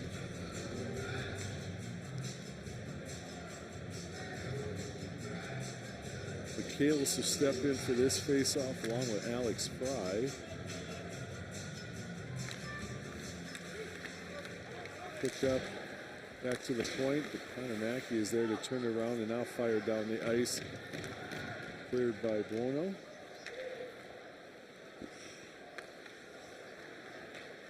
Connor Mackey ahead for Gerard. Rink wide with the pass for Toomey, who will carry into the zone. Toomey. Mavericks trying to create some opportunity out way up by the blue line, and that made it pretty easy for the Seawolves to get a stick in there and break it up. Zone cleared, but here comes Dallas Gerads the other way. Gerads, Toomey. Gerads gets dropped on the plane. There'll be another penalty coming up. Mavericks will quickly get McKay off the bench and get the extra attacker. Out in front, bouncing puck, and it bounces right over the stick of Charlie Gerard, and he would have had a wide open net, but as the Seawolves touch it, Mavericks will go on a 5-on-3 for a minute and a second. It's called contact to the head. I don't know. I mean, I thought he kind of caught him in the chest, but I would have just called interference. The puck was gone. Either way, Mavericks with a 1-on-1 of 5-on-3. Sinclair is off. It's the Mavericks look to convert as Lutz just takes a wicked shot wide. Lutz one more time. That was an absolute rocket. He just... Scheid down low. Jaremko out in front, and boy, Smith was camped out on the weak side, just fanned on the opportunity. Scheid between the circles down for Jaremko. It's a lot of bodies in real close. Mavericks will back it up, create some zone. Lutz tees up a blast. He does not get cheated very often. No, he does not. He didn't get as much on the second one as the first one, because the first one was an absolute howitzer, and that one came in pretty hard, and Christian Stead took it in the chest. Still 31 seconds left to go with the 2-man advantage. Mavericks already up 4-0, 4 goals on 20 shots on net. Seawolves only have 10 shots here at the halfway point of the contest. Connor Mackey, Toomey. Mackey played off the body down low. Gerard, Michaelis. Toomey between the circles, dropped off for Connor Mackey. Down low for Michaelis.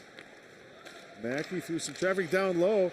And a nice job there getting the stick in on the play is Charlie Gerard. By the time he had settled down the puck. We've talked about it before that it really takes 3 passes, 3 clean passes to have an open shot at the net there. And if he wouldn't have had to settle the puck down, he probably puts it away. But he had to settle it down for just a second, unable to do so, and gave the goaltender just enough time to make the save. So now only 7 seconds left on the 5-on-3. But really, it's probably 10 seconds by the time you open the door and you get over. So you get one more chance here at 5-on-3. Here's an opportunity out of the box and a race for the puck. Heike Verda can't get there in front of Mackey as Mavericks got a little too fancy trying to set up the pass. Gerard now back in the zone, 5-on-4. Here's Michaelis down low, and he's off the post. Toomey. Down low, Charlie Gerard. Still 40 seconds left to go in the opportunity, and Connor Mackey fans on that opportunity. They'll go all the way down. Dryden McKay gets a chance to touch the puck here. Couple really good looks for the Mavericks, but nothing so far. But it's a 4-0 game already. It's one well in hand. Wicks is there to clear. Mavericks with French left off for Carroll. Take it into the corner along with Trickberger. Carroll trying to clear himself and keep the puck possession. Wicks behind the net. Gets spun around as Sinclair is out of the box. Here comes Fry the other way. Fry looking for a trailer. Quick shot there, bouncing puck, and it's sent wide, and we're going to get a penalty back the other way. And it's still a 4-0 Maverick lead.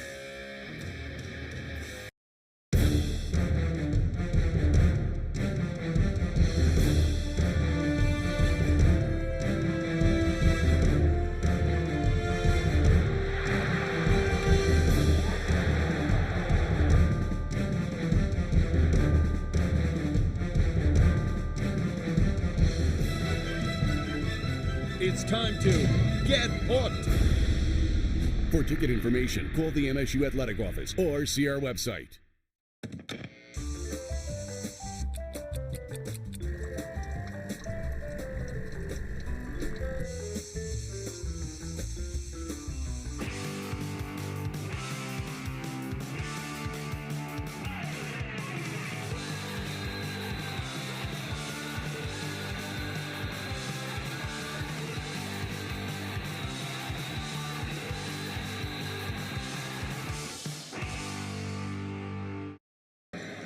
Taking a look at our veteran of the game, who happened to be Stomper in his days as a Maverick student. I think they said Alex Palmer was his name. That is correct.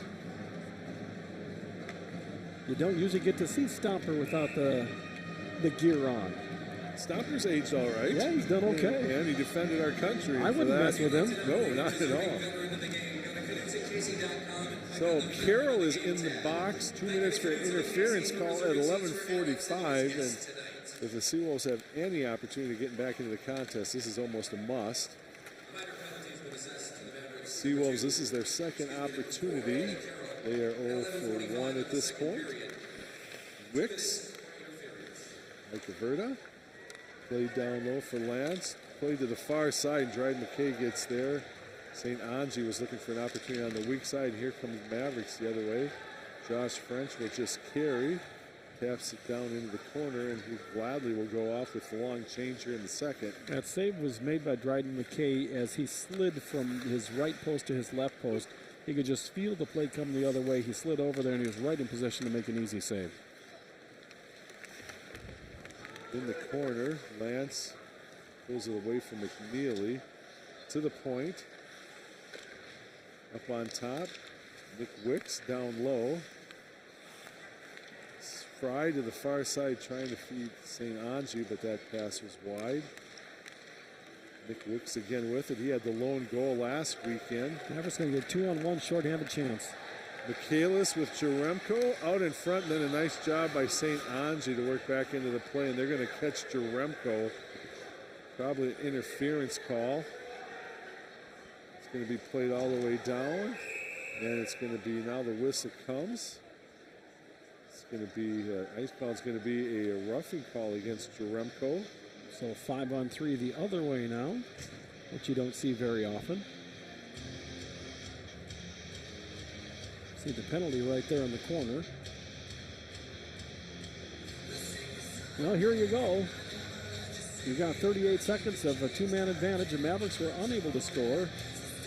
You're the Seawolves, and you want to get back in this game. Get one in the next 38 seconds, and then you'll still have a minute 22 of a one-man advantage to maybe cut this lead in half. Cameroon was in for the draw, but it was won by the Mavericks. Played to the near point, but Sinclair is there.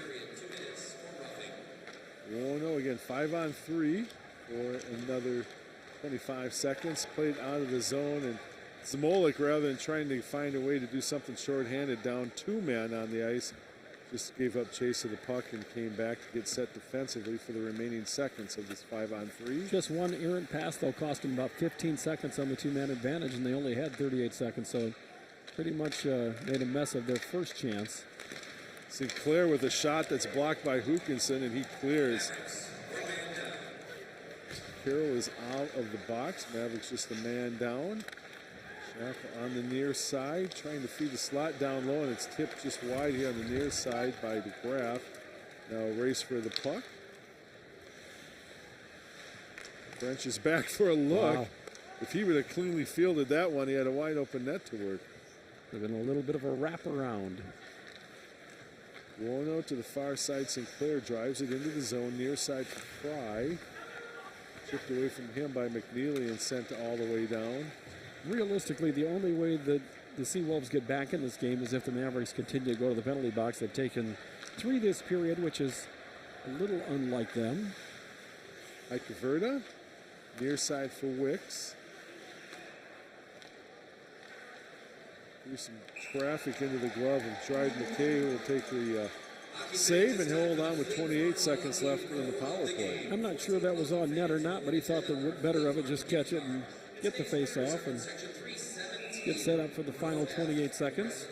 Maybe thought it was time to get some new penalty killers on the ice with the long change again, but the Mavericks will keep that group of 4 out.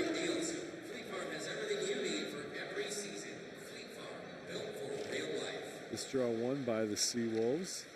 Ikeverda, near side, it was intended for Wicks, chipped out of there by Lutz. Wicks back after it with Lutz on him, far side for Ikeverda. Pass for Fry, carried into the zone. Fry overskates the puck. Now McNeely behind the net. Free himself. He'll look for a lane and play it down. Remco is out of the box, so the Mavericks at full strength. Played all the way down into the zone. Kay is out for the skate. Scheid will play it. Smolik. Back to Scheid. Chips it out toward the line and out of the zone. Played back in, so the Seawolves will have to clear. And now ahead for Dewar. Jumped right back in, and that would be whistled down. That's the souvenir. Don't know if Don's got his gold pen here or not to sign that puck, but the fan wants to bring it up here. Don Westfall will sign that. We'll have to ponder that, but I know we're going to break with 4:19 left in the second. Maverick fans, are you looking for great food at a great price? Head on up to Weggy's on campus, located in the University Campus Square, right across from the Taylor Center at MSU. Weggy's just added a full-service bar and added 4 large-screen TVs for you sports lovers that like to belly up and have a beverage while you watch your favorite games on TV. For breakfast, lunch, dinner, or drinks, Weggy's is the place to be. Try the hashtag hash browns with your eggs. I hear those hash browns are hashtag the best. Back for the last 4:19 left to go here in the second. Mavericks with 4 goals in the night, 2 goals in each of the first 2 periods. Take a look at the last time. Mavericks are 7-0 in the last 7 games against these Seawolves. It's been a while since UAA came here and did any damage. 2010, 2011, they won 4-0 and 4-1. That was a coach ago. Coach Hastings has come in, and over the 8 years he's been behind the bench, no team in the country has won more hockey games than this Minnesota State Maverick team. Oh, Nicholas won't get there before Doer does. To the far side, Dallas Rads for Spooner now. Doer poked away from him at the point. Hookinson had to retreat, so he fires it in. The Mavericks clear, and they're right back to work on the forecheck. Hassan can't clear. Played down off a body to the point. Still held in. Dallas Gerads. Walker Doer gets dropped on the play, and here comes Drake Glover the other way for Nicholas. He dumps it in. Andy Carroll. Hookinson. Back for Carroll. Mitchell will step into the play. Carries behind the net. Sweeps it out in front. No one there except Dallas Gerads. And Gerads drops Sinclair as Sinclair was looking to deliver the check. Usually what happens is the person who gets lower wins. And that was the case where Dallas Gerads had a lower center of gravity, came in from underneath and just popped him. Bouncing puck swept through the top of the crease. Most sustained pressure we've seen from the Seawolves here in the second.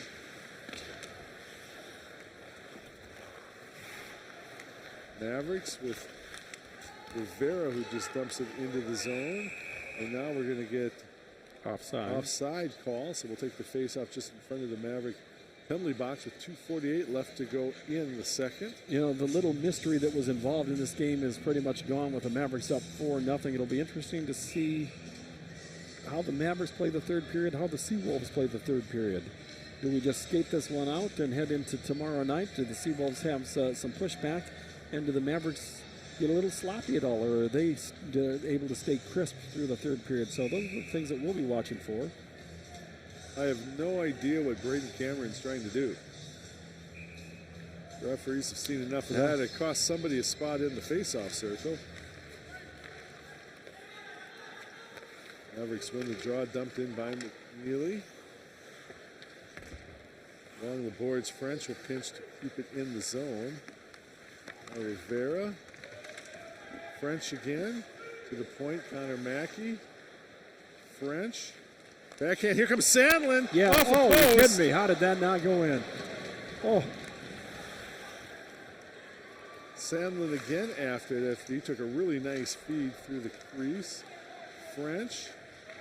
Left off now for Connor Mackey. Low angle shot, that's off the shoulder. Mackey gets his own rebound. Schickberger is on him. Stood up in the corner. Rivera. Sandlin will tee up a blast. French. Got two really good looks on this shift, and there's still time. Sandlin steps in, played back to the point for Scheid. It gets past him, however. Mavericks were starting a line change with time in the zone as Scheid comes all the way back and played ahead. Now here comes Jaremko. With some speed in the zone, Jaremko to the far side, lost the puck. Lance plays it to an open wing and it clears, and then Smith tries to sweep it back in. Shackle is on him. Near boards, Smith again with it. Played back to the point. Nolan Nicholas will sweep it in. And Dryden McKay has seen enough of that, and he'll just take Ryan Sandlin has to be saying, you know, when I was playing for Hermantown, that went in. It went in quite often for him when he was up with Hermantown. Gonna look at it right here.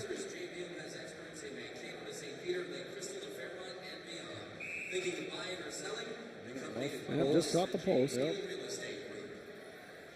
You could see Stead trying to quickly work back. In fact, trying to get the blocker up to take care of the shot, but went underneath him, but couldn't get past the post.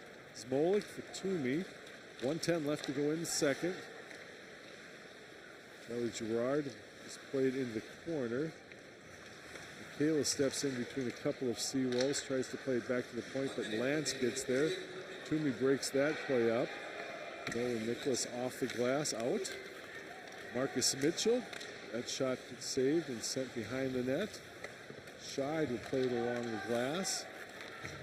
Charlie Gerard, link wide. Toomey carries it in. Kalis goes into very behind net. Charlie Gerard out front trying to play it on a backhand, but that was blocked. Tanner Shackle lifts it out to center ice.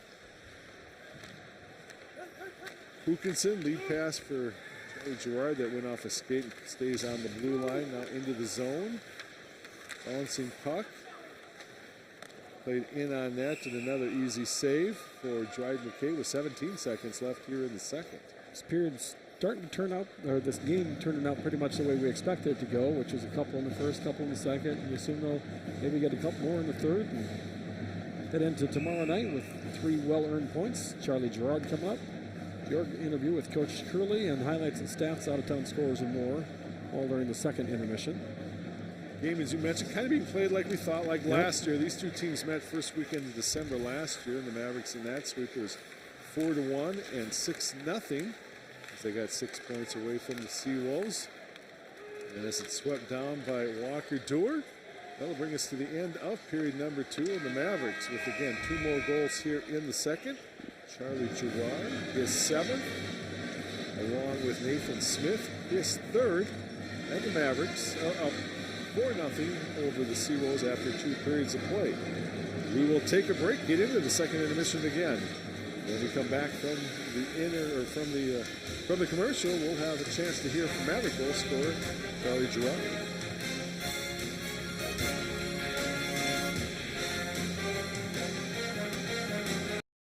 Biology professors at Minnesota State Mankato had a big idea: immerse first-year students in hands-on scientific research. I'm already researching the brain and how it controls behavior. I'm studying how cancer starts so we can figure out how to stop it. Our Rise Bio Scholarship Program, supported by the National Science Foundation, gives students unique access to real-world research, preparing future leaders in science. Big ideas, real-world thinking. Minnesota State Mankato. Go further at mnsu.edu.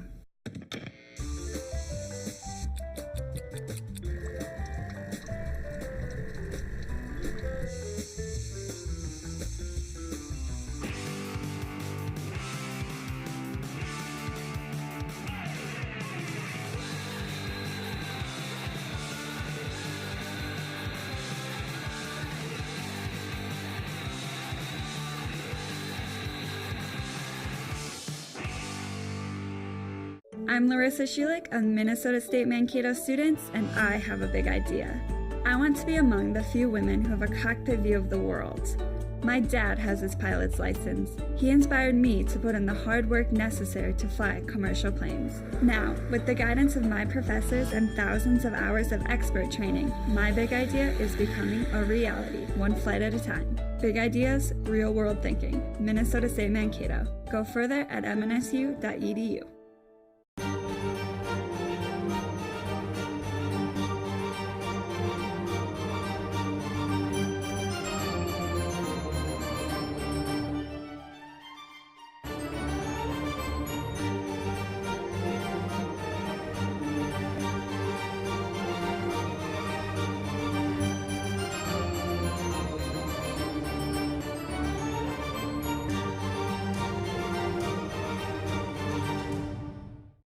The Mankato Civic Center, where the score is 4-0. Your Minnesota State Mavericks are leading the Seawolves of Alaska Anchorage. I'm Marissa Voss, and I'm joined by senior forward number 9, Charlie Gerard. Charlie, you did not waste any time getting the first goal in the 41 seconds in the second period. What went into such a beautiful goal? You know, in the locker room, Coach kind of just talks about coming out in the second period and staying on it, and Mark made a great play to Parker and found me in front. In that 5-on-3 power play, you guys controlled the puck very well. How does that create some one-time chances for you guys? It just creates momentum. You know, if we're all talking all on the same page on power play, it ends up working out for us, so I thought it was pretty good. Thanks, Charlie. Good luck in the third. Thank you. Coming back after break, Don chats with the Alaska Anchorage head coach to take his predictions on this game. Stay tuned, guys.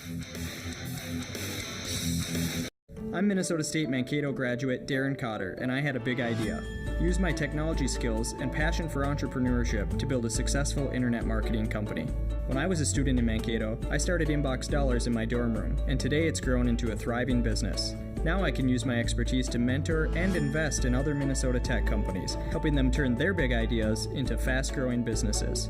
Big ideas, real-world thinking. Minnesota State Mankato. Go further at mnsu.edu.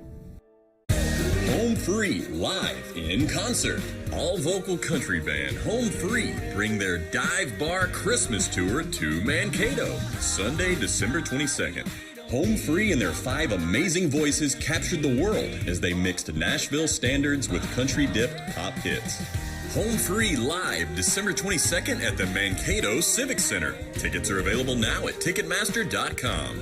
For more information, visit homefreemusic.com. Right now, you are in the midst of a steady stream of games every weekend. I know you have that oddity where in about 3 weeks you're off for about a month, but where things stand right now, being in the middle of this long stretch, how are you guys doing as far as keeping the guys fresh and engaged? Yeah, no, it's been good. It was a little bit of an awkward schedule early on. We play and then a weekend off play. Another weekend off it seemed, but it's been good. We've liked the way we've played. Practices have been good, and I think with the flow of games here now, knowing we're playing every Friday, Saturday, it keeps things going, keeps guys engaged, and knock on wood, so far so good. It's been really good. We got 6 more here, including 2 tonight before our break, so I'm hoping to continue that good energy. A lot of buzz right now about your team, especially the freshman class, who are definitely making some early contributions. Yeah, no, they've been great. It's it's no secret we struggled last year, so this is still part of our rebuild here as we move forward. And it's we have a real nice group of young players. They're all leaders in their respective junior teams coming into the season. So it was really nice grabbing them, and for our upperclassmen too, the guys that have been here, they've made a commitment of moving this thing forward. So we've had some early success. I think our record probably isn't indicative of how well we've played, especially coming out of last year. So I'm really happy and pleased with that, and hoping we can continue it. Specialty teams usually loom large in games of this magnitude. Where are you guys at right now as far as your kill and what you guys do with the man advantage? Yeah, we have a little bit of a dry spell right now. Our PK's been okay. We've survived it, and playing certainly a good Bowling Green team last weekend, a very good Omaha team in Maine. And we've done a good job of surviving those. Power play, we're a bit of a dry spell. We came out of the gate hot and clicking here. We've dried up a bit the past few weekends. The good news is you got to come out of it sometime, and I'm hoping tonight might be the night we do it. Is this one of the weekends where your best player on the ice has to be the guy between the pipes? I don't think there's any secret with that, right? Christian Stead will be getting to go tonight, and he's been outstanding for us, as has Chris Carlson, our other goaltender, and they've kind of shared the responsibilities this year. But no, there's no doubt that Christian needs to be on top of his game. He's got to be the best player in the ice. He's got to be making big saves for us, making a few that he's not supposed to give ourselves a chance to stay in it and maybe steal one here. So I feel good about what he's done, and confident that he's going to have a nice game tonight. All right, we talked about the importance of goaltending, but other keys to the weekend for you guys to get some points out of here. Yeah, well, we talked about the special teams just a moment ago, and I think for us, we have done a very poor job of staying out of the box this year, and that's one thing that we need to address, and that's kind of those self-inflicted wounds that you got to avoid. And a team like Mankato, who's outstanding, you can't put ourselves in that situation. So we got to stay out of the box. Power play, hopefully be able to click with 1 or 2 here over the course of the 2 games to get us out of the rut there and to get on the board. And then, of course, the goaltending. So those 3 things, I think, are, when you're playing a team of this quality, those are the 3 things I think anyone would say, and it's really no different for us. Alaska Anchorage head coach Matt Gurley here on a Maverick Hockey Weekend.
Let's stick to what we know best.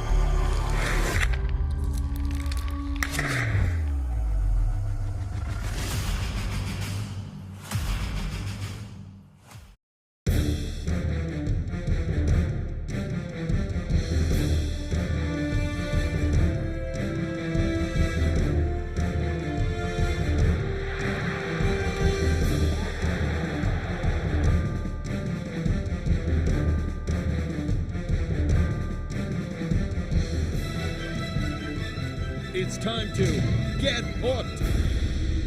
For ticket information, call the MSU Athletic Office or see our website. Maverick fans, are you looking for great food at a great price?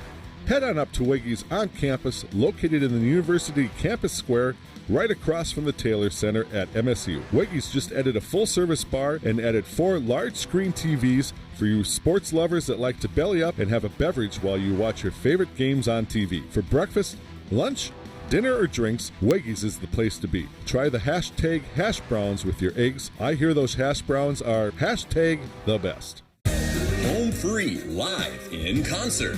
All vocal country band Home Free bring their dive bar Christmas tour to Mankato, Sunday, December 22nd. Home Free and their 5 amazing voices captured the world as they mixed Nashville standards with country-dipped pop hits.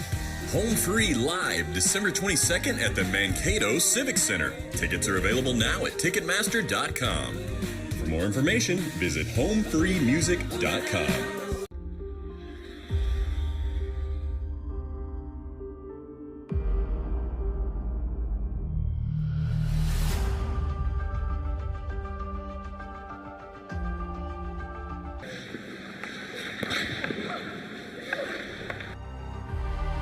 Let's stick to what we know best.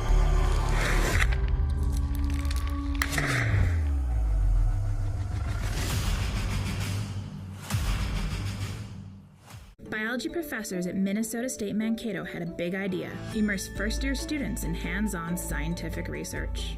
I'm already researching the brain and how it controls behavior. I'm studying how cancer starts so we can figure out how to stop it.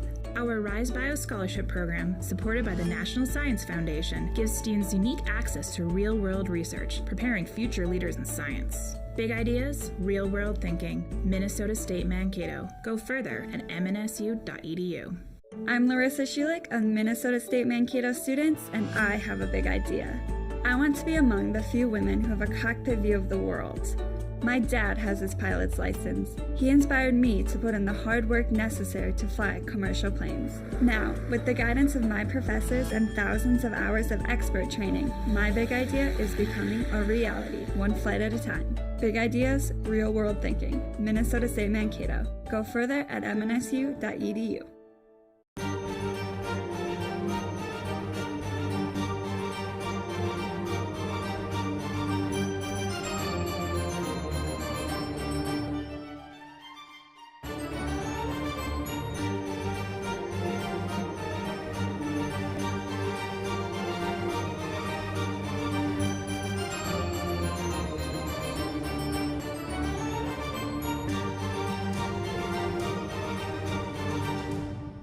Maverick fans, are you looking for great food at a great price? Head on up to Weggy's on campus, located in the University Campus Square, right across from the Taylor Center at MSU. Weggy's just added a full-service bar and added 4 large-screen TVs for you sports lovers that like to belly up and have a beverage while you watch your favorite games on TV. For breakfast, lunch, dinner, or drinks, Weggy's is the place to be. Try the hashtag hash browns with your eggs. I hear those hash browns are hashtag the best. Home Free live in concert. All vocal country band Home Free bring their dive bar Christmas tour to Mankato, Sunday, December 22nd. Home Free and their 5 amazing voices captured the world as they mixed Nashville standards with country-dipped pop hits. Home Free live December 22nd at the Mankato Civic Center. Tickets are available now at Ticketmaster.com. For more information, visit homefreemusic.com.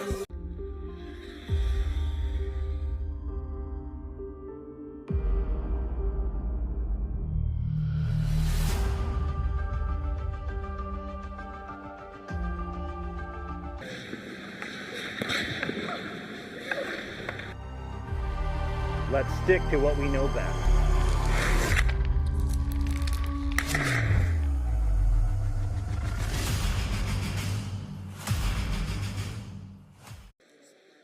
Back in downtown Mankato, Mankato Civic Center, site of this WCHA series between the top-ranked team in the country, Minnesota State, and Alaska Anchorage. Mavericks having won 7 straight games, well on their way to number 8. They're up 4-0. Dan McCarter guided us through the goals. It all began at 1:42 of the first period on the power play. Dallas Gerard's finishing off a play from Mark McKillis and Parker Toomey. It's Gerard's second of the season, 1-0 Mavericks. Jake Jerumko with his first of the season from Nathan Smith and Andy Carroll. Smith's 7 assists, Carroll's first, and Jerumko's first of the season makes it 2-0 at 6:09. Second period, 41 seconds in, Charlie Gerard from Toomey and McKillis. It's 3-0 Mavericks. And they finish it off here with Nathan Smith, his third of the season. 4-0 Mavericks from Scheid and Jerumko. You see the shots on goal there, 23-14. The Mavericks have attempted 6 more shots. Mavericks 1 for 3 and 0 for 3 for the Seawolves in the power play. The Mavericks win the faceoff battle by 17 now, 29-12. Out of town, Bowling Green finishes off the shutout 5-0. It's Tech with an upset over Northern Michigan tonight, 3-2. Huntsville trailing Alabama, Bemidji leading Alabama in the third period, 4-2. Alaska yet to come. North Dakota shutting out St. Cloud in the second, and UMD trailing Colorado College in the third. Has not been an easy goal for UMD, and they've got the number 1 team in the nation coming up next weekend. So. Yeah, they're still ranked 9th, so it's another one of those series that Coach Hastings now, this season at least, is openly talking about the importance this early and pairwise. Yes. I tell you what, the Mavericks right now, as we're underway here in the third, boy, those wins against North Dakota and Arizona State early in the year. Yep, they're huge. Really nice, yeah. And really what the rest of the conference season, obviously you're going to try to win the WCHA regular season title. You just don't want bad losses on your work. You know, when you look at the schedule at the end of the year, you don't want any of those bad losses. You'll take some victories that will come against teams like Alaska that won't help you, but the losses that hurt you in the pairwise are the only thing that really can keep the Mavericks out of the tournament. Michaelis just taps it into the zone. Sinclair is back for the Seawolves. And there would have to be a number of them for them to not make the tournament just with the way they are in pairwise already and what you expect they're going to get with victories the rest of the season. Smith will step into the play, but not before Trinkberger sends it out of the zone.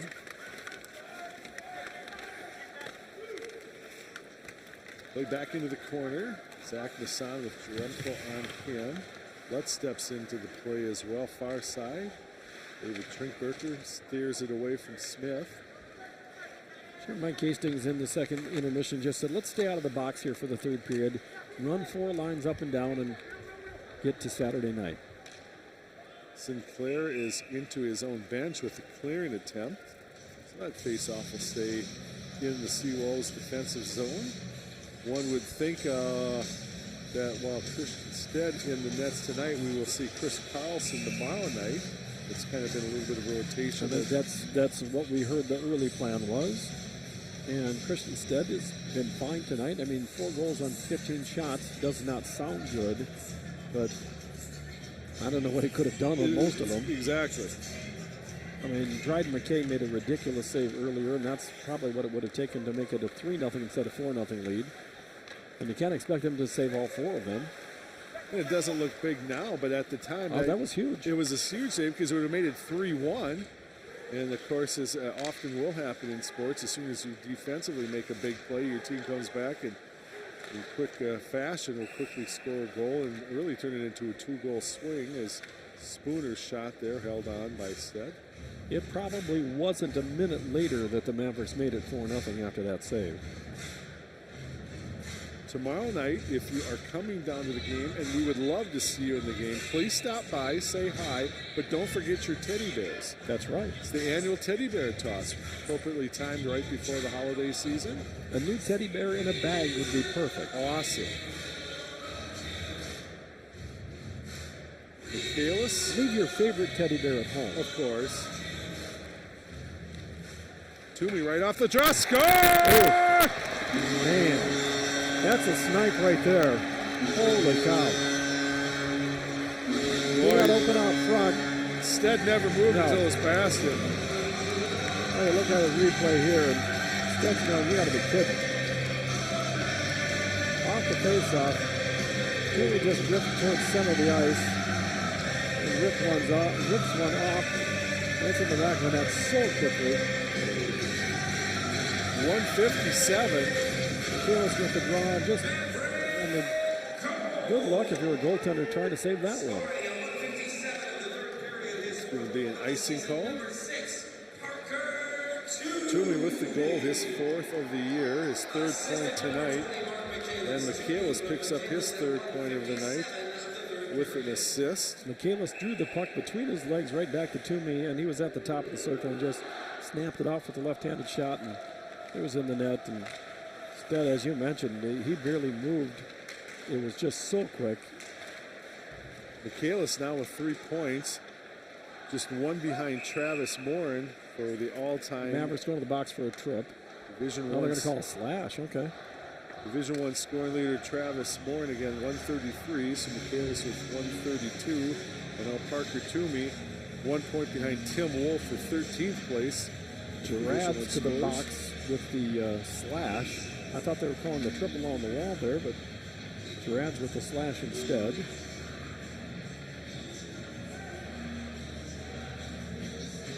.218 the time of the goal. And Dan, the other thing tonight, Mavericks, we talked so much about the importance of those scores early or late in the period. Mavericks tonight with goals early in the period. First period 142, second period 41 seconds, third period 157. Yeah, those are just killers. Rivera. And the net comes off. Stead works back into the play, and the Mavericks here short-handed with a couple really good looks, and fans appreciative of that effort. Off of the cameras, I talked with Mike Hastings before the game about pressure short-handed in your offensive zone, what the Mavericks were just doing right there. And he says, because I mentioned that they were talking about it in the NHL, it's becoming kind of a thing to do right now. He says it's not as big of a thing in college hockey, but he said when you get your chance, you do kind of attack, and the Mavericks there had a really good chance. Icaverta behind the net, carry out, being watched by Michaelis. Wicks almost has it poked away by Souter.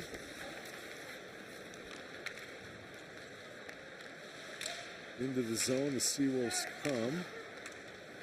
St. Ange behind the net. Hookinson steps in defensively for the Mavericks. Played out to Fry up on top. Icaverta. There was a time, Don, where, you know, when you're on the penalty kill, you would just back down and kind of cover up in front, and those days are gone. Lance. Hookinson's trying to break up that play. Back to the point for Icaverta. There's some traffic when Lance tees went up, but that's wide. He got all of it, but he didn't get it anywhere near where he needed it to go. The Mavericks have some penalty killers who are probably a little tired right now. Up on top, Icaverta will tee up a shot. That's blocked. You feel that one up here. That was Smolik who got stung by that. Mavericks are able to, however, clear and get 4 new penalty killers out with now 17 seconds left to go in the 4th power play on the night for Alaska Anchorage. Sinclair through the neutral zone. Glover down low. That shot gets blocked by a stick, and it's up into the net. Shot from Shackle. Jack McNeely closed the gap, got his stick down, just deflected it up, so it was not a shot on net. And Mavericks, though, I think of the only thing you want to look at this game, say, you know, they went to the penalty box a little more than they would like to, but otherwise they've been awfully, awfully good tonight. 1 second left yet in the penalty for Dallas Drads. And it's nitpicking when you're up 5-0. Jaremko tries to play it back. Connor Mackey, and he was looking to clear it off the boards to Dallas Grads, but it was broken up. Mavericks back at full strength. Connor Mackey played all the way back. Carroll will retreat for the Mavericks. What you'd like to see from here on out is very few whistles and just a lot of up and down skating, and let's get this one done. Scheid along the goal or the blue line now. Smith will just dump it in. Lutz played out for Glover. Now to center ice, Marcus Mitchell. Tipped into the zone by Camrud. Camrud and Scheid after it. Lutz steps in. Scheid. The aggressive forecheck here for Alaska Anchorage, tipped out by Dryden McKay. But now Smith will play it out of the zone. Feathers to the far side, driven back in. Jaremko. Nash steps into the play behind the net to the far side. Smith trying to chip it out. Camrud will play a shot behind the net. Then Lutz will just gather up puck possession and send it down. And it's going to be just long enough for an icing call, and so we'll keep it here. Take the faceoff back into the Maverick defensive zone. Shots 28-15, 14-21 go in the game. It was 14-20. We could mention that Mike Hastings joins us on 14-20 every Monday morning at 9:10. I give you one a game, but you snuck another one in there on me, so you're going to have to pay for that one. All right, just tell me where to write the check to. Scheid to the far side for Smith. Actually, that one will be sponsored by Coach Hastings' mom. Yeah, She'll exactly. appreciate it because she's an avid listener of your show. She is. Carroll played ahead for Lutz. Out of the zone, Heikerverto will come back. Long lead pass off the stick and into the zone there by Glover. Smolik will come back, left off for Hukinson. Hukinson, long pass to clear. Promenade Bono. Mavericks turn it around. Souter just dump it in, and now Walker Door after it along with Bono. Smolik will just kind of give up the points so the Mavericks don't give up the rush the other way. Right into a massive humanity right at the center line. And now Spooner will break out, and the Mavericks are coming with a little bit of a rush. Souter, quick shot, and that's up over the shoulder. Stead played down low. Smolik unable to hold the point, and here is the rush the other way. Shackle, quick shot, and a nice blocker save by Dryden Kay. Okay, with the save, Mitchell got just in a little too deep, so he had no chance for a rebound. Camrud, ridden out on the play by Hukinson. Camrud once again. Now Spooner is on him. Lard sends one that's blocked and sent up over the net. Low angle shot that McKay makes the save on. Toomey will carry into the zone, shot wide. On the far side, Charlie Gerard overskates the rebound. Now lifted here on the near side for Glover. McNeely with the poke check is able to clear. McFetters drives it back in. Dryden McKay left off Connor Mackey.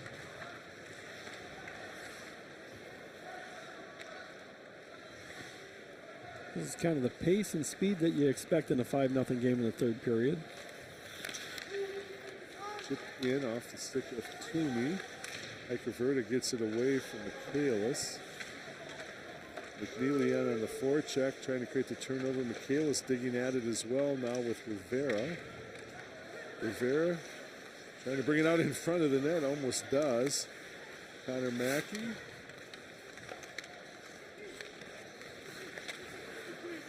To the far side for Michaelis. Michaelis sweeps it out in front. Here's an opportunity to Connor Mackey. Michaelis on the low angle. Here comes Carroll. Charlie Gerard off the leg of a defender. Gerard's been able to hold the zone. Boy, a long shift here. Connor Mackey had a great look, but he got stick lifted from behind defensively, or who knows where that would have gone. Seawolves just looking for any kind of clear right now. Nick Wicks will carry to center ice. Sends one into the far corner, and Scheid will get there first. And Carroll, Rivera. Dump back into the zone, and Carroll will come back to make the play. Sandlin, along with far side. Scheid. That'll be kicked back by Zach Bassan. Carroll is down low along with Scheid.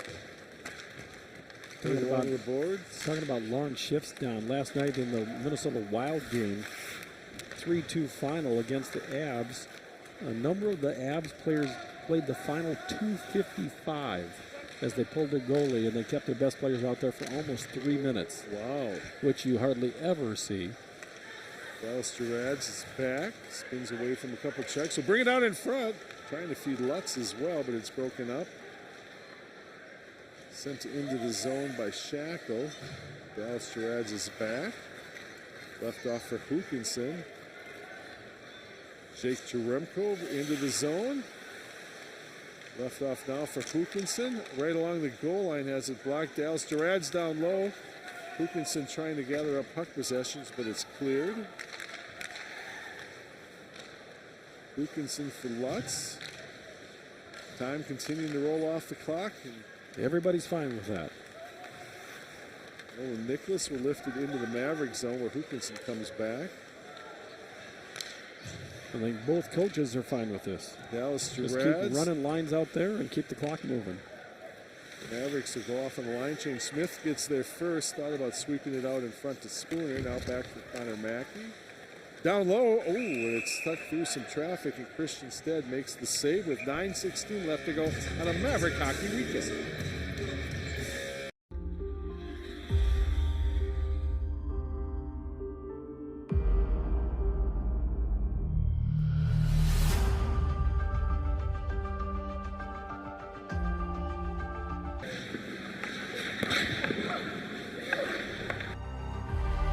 Let's stick to what we know best.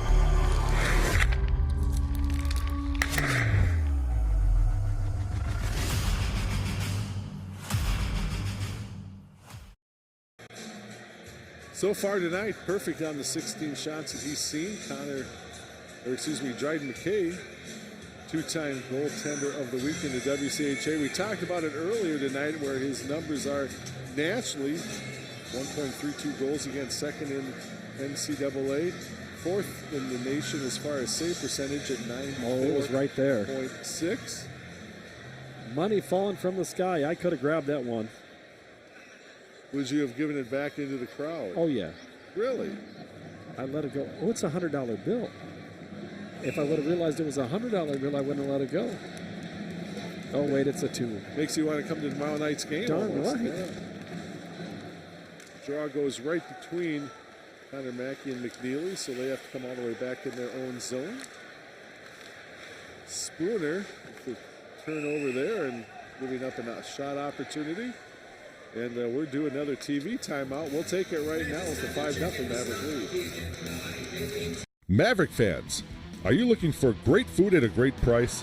Head on up to Weggy's on campus, located in the University Campus Square, right across from the Taylor Center at MSU. Weggy's just added a full-service bar and added 4 large-screen TVs for you sports lovers that like to belly up and have a beverage while you watch your favorite games on TV. For breakfast, lunch, dinner, or drinks, Weggy's is the place to be. Try the hashtag hash browns with your eggs. I hear those hash browns are hashtag the best.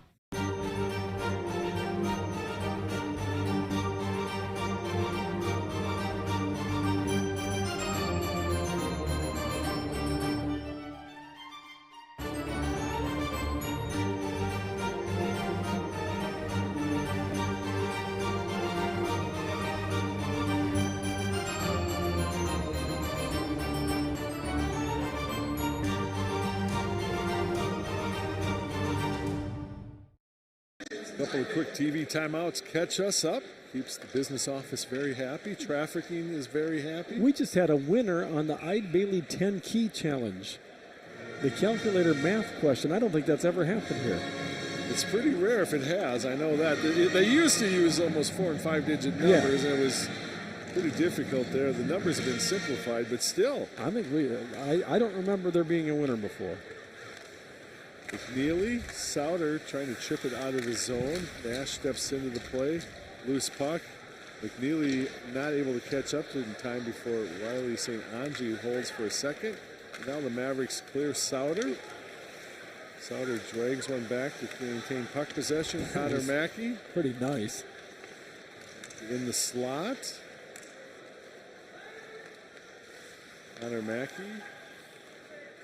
Jack McNeely now on his backhand will take it behind the net. Poked away from him by St. Clair. Connor Mackey steps in. Spooner there for Minnesota State.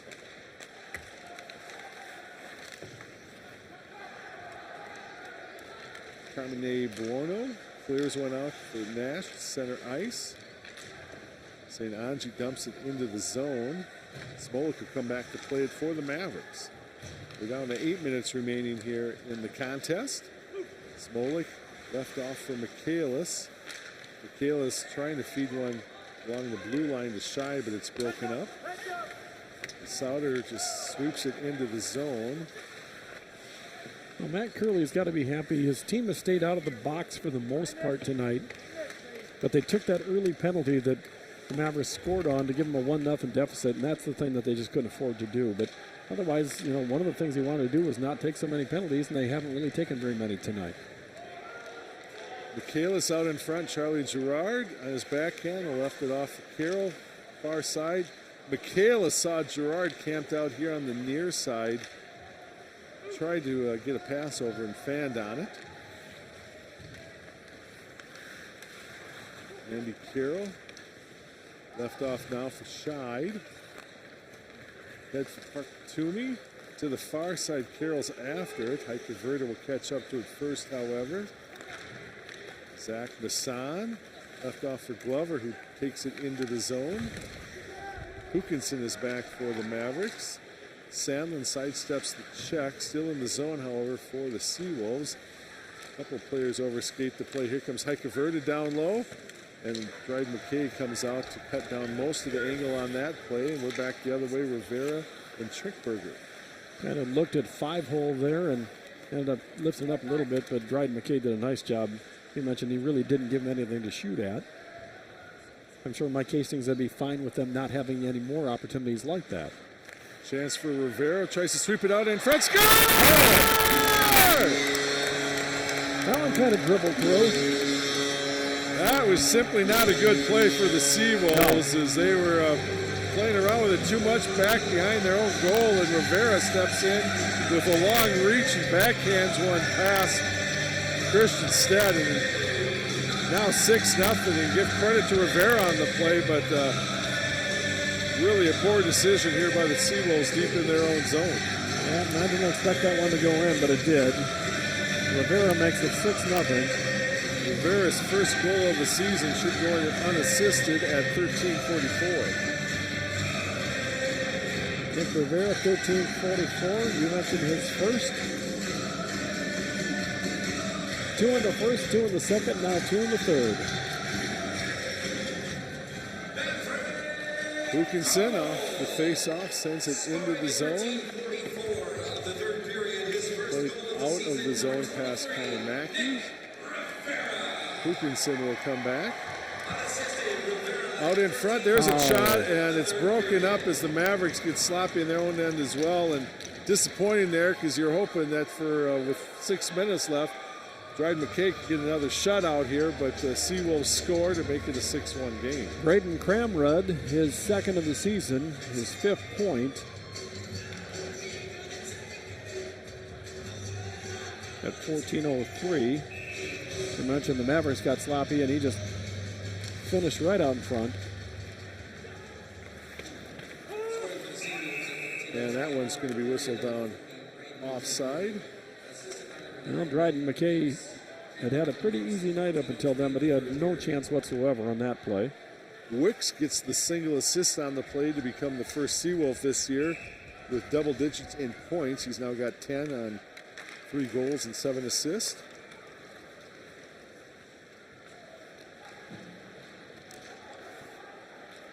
Sinclair is back. Still in the zone and played out. Here comes Mitchell the other way. And Dryden McKay will make that save with about 5.5 left to go here in the third. Well, if the Mavericks can keep it at 1, McKay's goals against will go down, allowing 1 goal. His numbers have been phenomenal this year. 946 save percentage, 931 for the career, and a 1.32 goals against average. Off the draw, the Mavericks will control with McNeely, who just dumps it out to center ice. Robillard is back. Played off the skate. Here comes Charlie Gerard the other way. Brooks will pick things up along the boards for Camrud. Gerard steps in, and now this one's lifted up high out of play. Goes all the way in on net, and Dryden McKay will cover up. Down to 5:07 to go in this one, and again a little bit of disappointment at the end of the game there as the Seawolves finally get on the board, but it happens. It does, and I'm sure the Mavericks, no one's more disappointed than the players because they know how important that kind of stuff is. Guy who's vying for national honors right now. Dryden McKay, I mentioned earlier, had a 31 save road shutout. And, you know, not all shutouts are equal. You know, there have been times where Maverick goaltenders have got shutouts with, 10 saves on the home ice and not really pressured. But when you go on the road and get 31 saves and shut out an opponent in a conference game, you've done something. Last break of the contest, 6-1 our score for Mankato. Home Free, live in concert. All vocal country band Home Free bring their Dive Bar Christmas Tour to Mankato, Sunday, December 22nd. Home Free and their 5 amazing voices captured the world as they mixed Nashville standards with country-dipped pop hits. Home Free live December 22nd at the Mankato Civic Center. Tickets are available now at Ticketmaster.com. For more information, visit homefreemusic.com. Since our last contest here in the Maverick Hockey Weekend, Mavericks were able to announce 5 new recruits coming into the program down the road. Mike Hastings, pretty excited about these guys able to come through and looking forward to seeing them in Maverick uniforms here in downtown Mankato in the future. Well, there's a lot of skill that's leaving this team.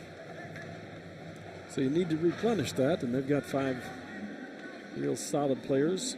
I think it's 3 and 2, isn't it? 3 on offense and 2 on defense, if I remember correctly. The breakdown of the 5. Mavericks are bringing out to center ice with Connor Mackey, who flips it in. Like Verda after it, Rivera steps in to try to hold it and point. Behind the net, Rivera will catch up to it, back to Sauter. And Mackey along the boards unable to hold to be lifted up to center ice, and Hookinson is back quickly to turn around for the Mavericks. Now Sauter, French, trying to drag it back, and by the time he was going to get puck possession, defensively he was knocked off the play.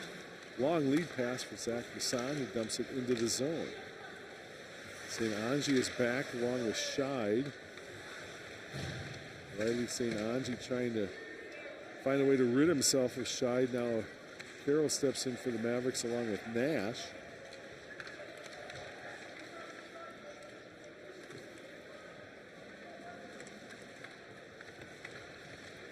It's going to be drug along the boards, but it's played right back into the corner. Carroll pokes it away from a couple of defenders. Long lead pass now. Dewar trying to get past Bono, but goes wide of the net. Now Lutz will track it down in the corner.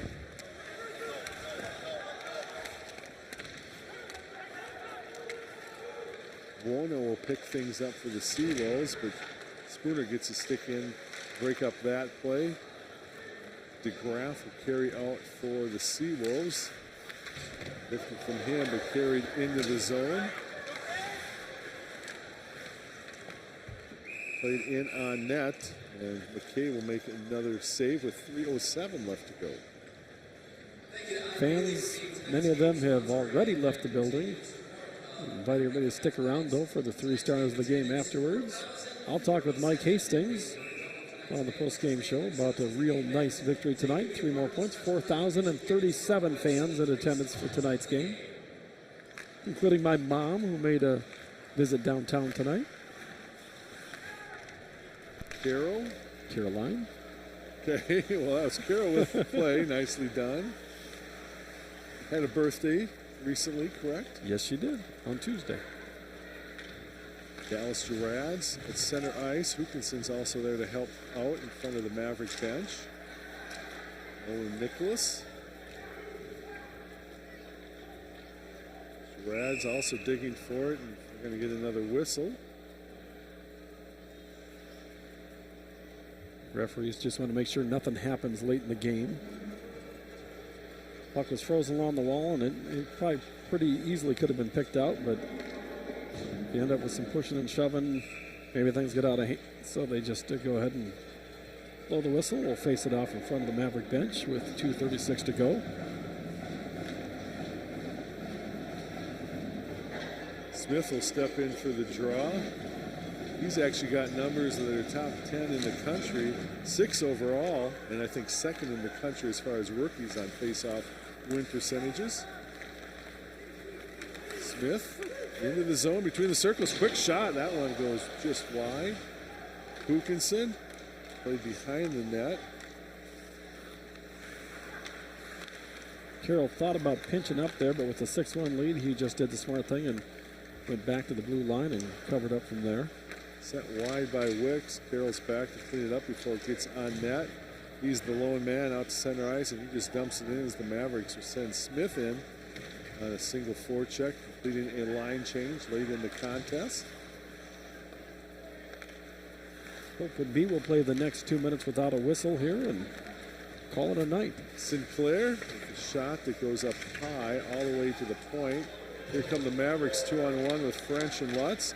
Lutz, quick shot, score! Well, we'll let the whistle start, the clock stop one more time for that. Reggie snaps one off there. 18-21. Just a burst of speed on the 2-on-1 for the Mavericks. That makes it 7-1 as Lutz gets his 5th goal of the season. Cleanly beats Stead on the near side.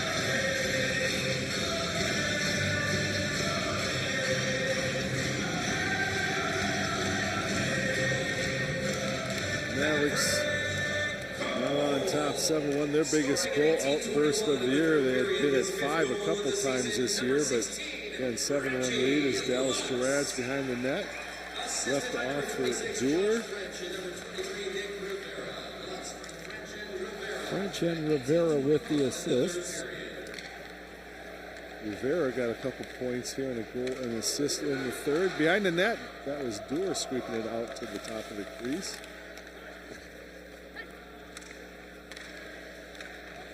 Scoring from everywhere in the lineup tonight. Dallas Gerads into the skates of the official. Dewar again will just give way. Played out of the zone by the Seawolves, and Scheid will come back. Shackle gets there. Scheid stands him up in the corner. Play to the far side. Here comes Dewar, another breakout for the Mavericks. Dewar with another opportunity, and that was a fallen defender and Trinkberger on the ice to block that shot up into the net. That was a 3-on-1 jailbreak for the Mavericks. They don't finish. I think everybody's fine with that. Like Hastings coming up, game highlights, final stats on ton scores, and more just a few minutes from now.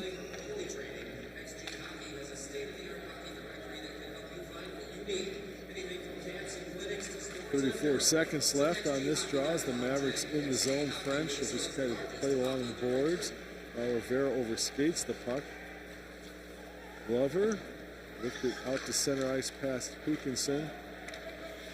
No icing on the play. That is a good decision. Zach Bassan as Hookinson's there defensively to break it up. Back to the point. Wicks will just send one in on net. Hookinson's back with a couple of ticks remaining of the clock. Carroll into the corner. And the Mavericks. Very convincing win tonight. Not the biggest shot on goal output you'll ever see. But the Mavericks with their biggest goal production night of the year. And they leave the building tonight with a 7-1 win over Alaska Anchorage. We will send it to a break. When we come back, we'll kick things off. Dan McCarter will be with Maverick head coach Mike Hastings. As the reminder is you are watching Maverick Hockey here, Maverick Hockey Weekend and Full Hockey TV.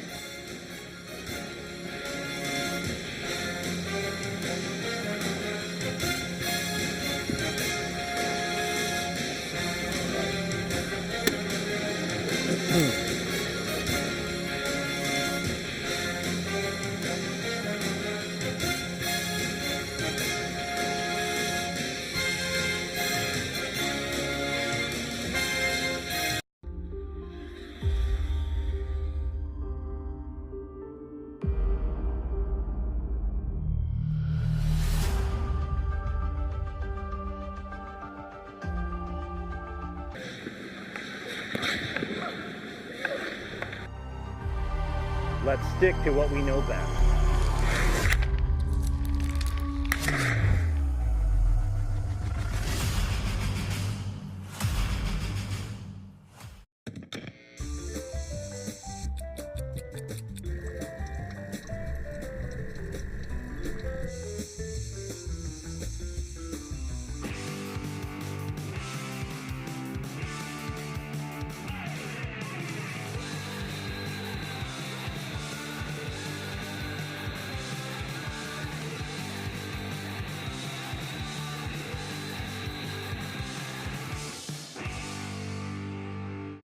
This evening, 7-1, the Mavericks over the Alaska Anchorage Seawolves. Maverick hockey coach Mike Hastings joins us now. Mike, a week off, but you came out with 2 quick goals early on and just never really looked back. No, I thought it was a good start, especially scoring a power play goal early. We had discussed that with you guys earlier prior to the game. And we wanted to get off to a good start. I thought, Michaelis' group were special tonight. I thought they were very good. I thought it was great to see Jake Yaremko get on the board early. Him, Smith, and Lutz were very good. And then I thought for all our lineup, I thought we had everybody contributing. So it was a good first game for us back after break, and hopefully we can get a breath and be better tomorrow. 3-0 in the second period, and Dryden McKay made a save. When you get a chance to see it on film, you're not going to believe it. He made one of those saves where you just shake your head and say you got no business of making that save. It keeps it 3-0 instead of 3-1, and about a minute later the Mavericks make it 4-0 and pretty much put the game away. And you go, well, it's a 7-1 game. How did the goaltender affect the game? He affected the game big time right there. Well, saves are, people talk about timely saves. And he's done that for us so far this year, and he did it again tonight and allowed us to extend a lead. And you know what? Those are invaluable, and I just thought he did a real good job tonight. It's too bad that we turned one over there in the third and didn't give much help in front of the net, but I thought he played a real strong game. Maybe the only thing, if you look at it other than the goal, was maybe a few too many trips to the penalty box after the first period.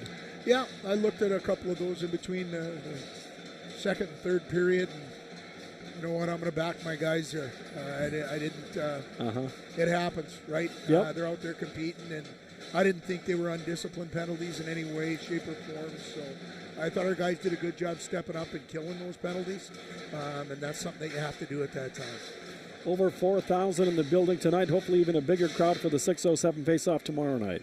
Thanks a lot, guys. We'll see you tomorrow. That's Maverick hockey coach Mike Hastings. Final score this evening, 7-1. The Minnesota State Mavericks ranked number 1 in the nation with the win over the Seawolves of Alaska Anchorage. We'll take a break and come back. We'll have out-of-town scores, highlights, and more on Maverick Hockey Weekend. Home Free, live in concert. All vocal country band Home Free bring their dive bar Christmas tour to Mankato, Sunday, December 22nd. Home Free and their 5 amazing voices captured the world as they mixed Nashville standards with country-dipped pop hits. Home Free live December 22nd at the Mankato Civic Center. Tickets are available now at Ticketmaster.com. For more information, visit homefreemusic.com.